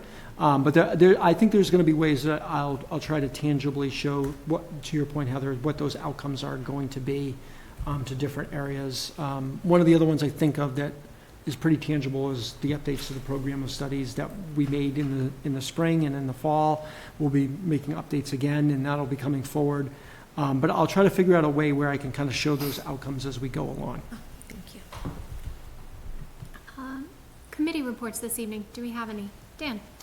Yep, last Wednesday, I attended the Budget Committee meeting along with Dr. Moulis.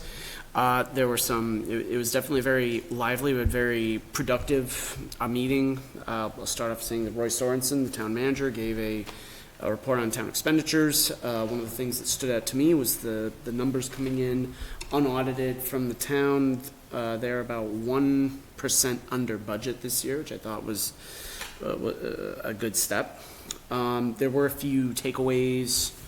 I'm just going through some of my notes here for us to kind of pay attention and consider. There was a question about STEM funding from the distribution center that is still kind of the distribution center itself is still kind of up in the air as far as I know, or there's some sort of hang up as far as I'm concerned, as far as I know.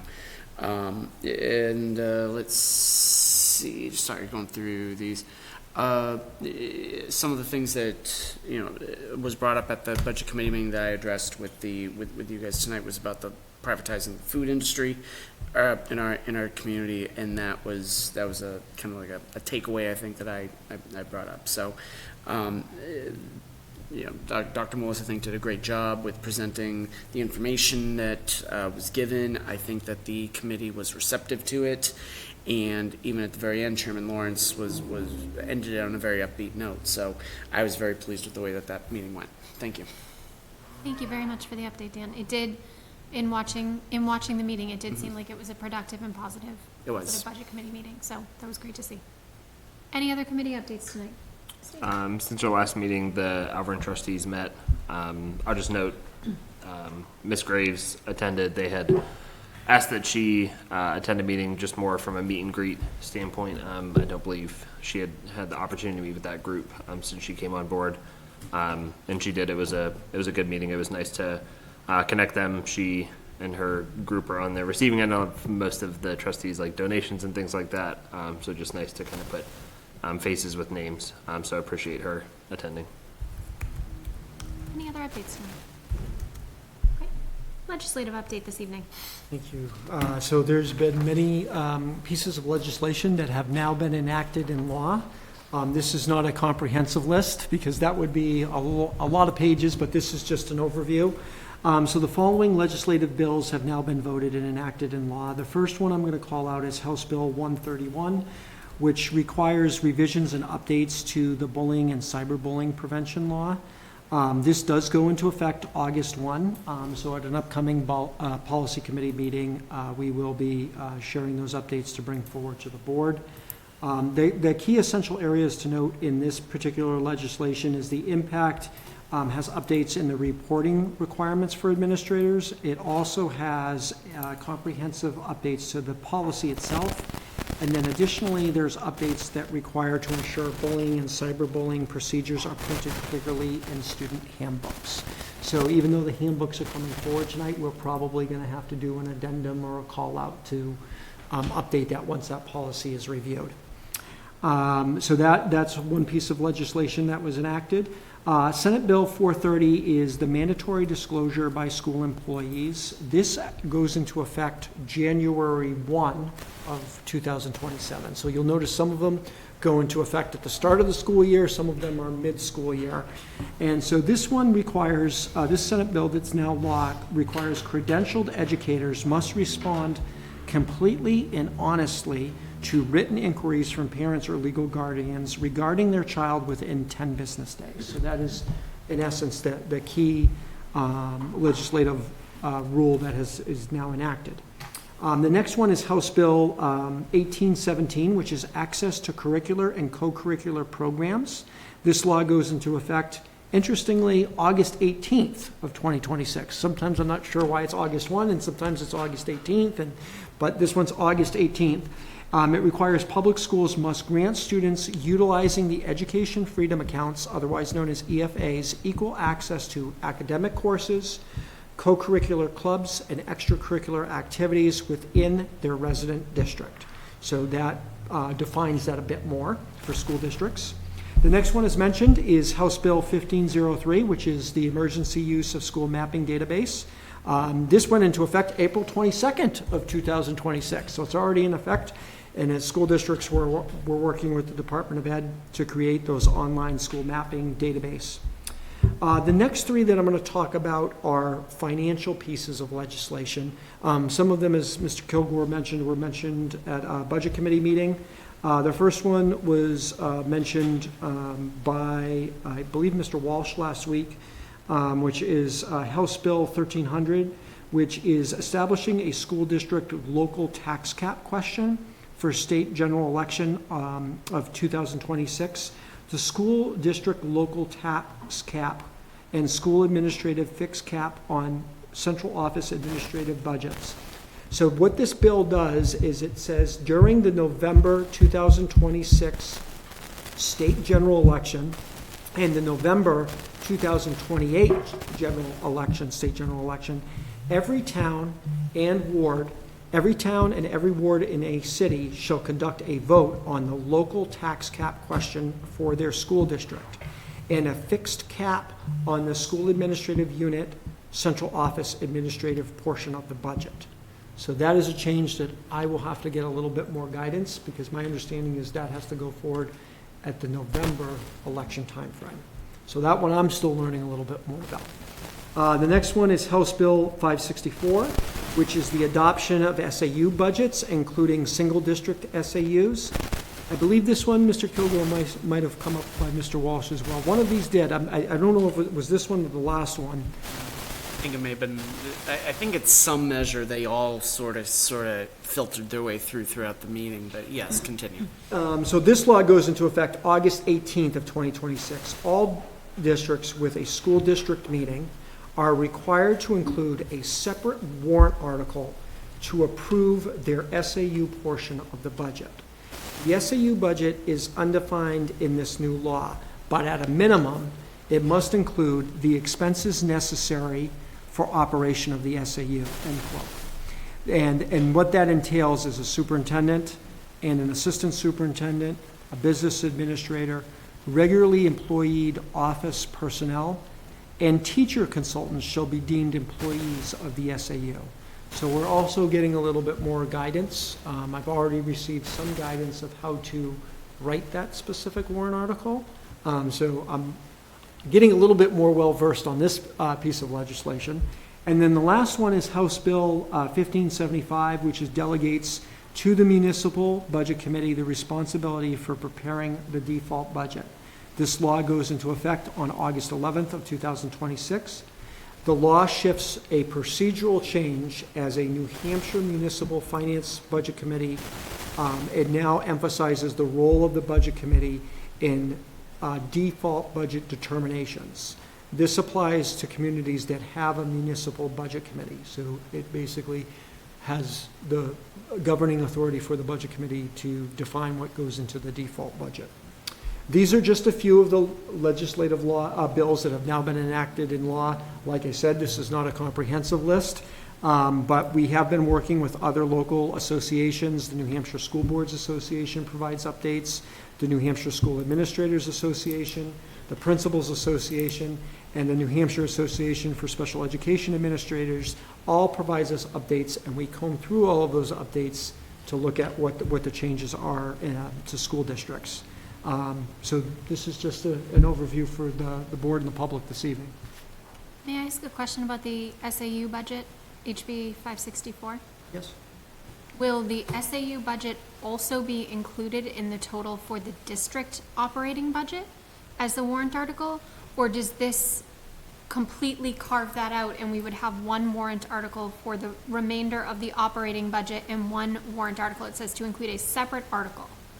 So is the SAU budget included in both or completely separate warrant article?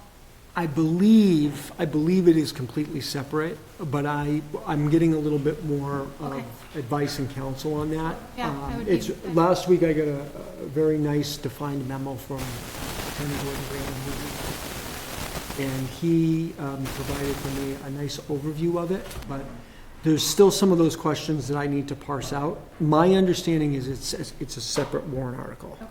So as we move forward into the budget process, that will be however that if that is a separate warrant article, we need to be very clear in how the operating budget is being presented for everybody, because that will change that number significantly.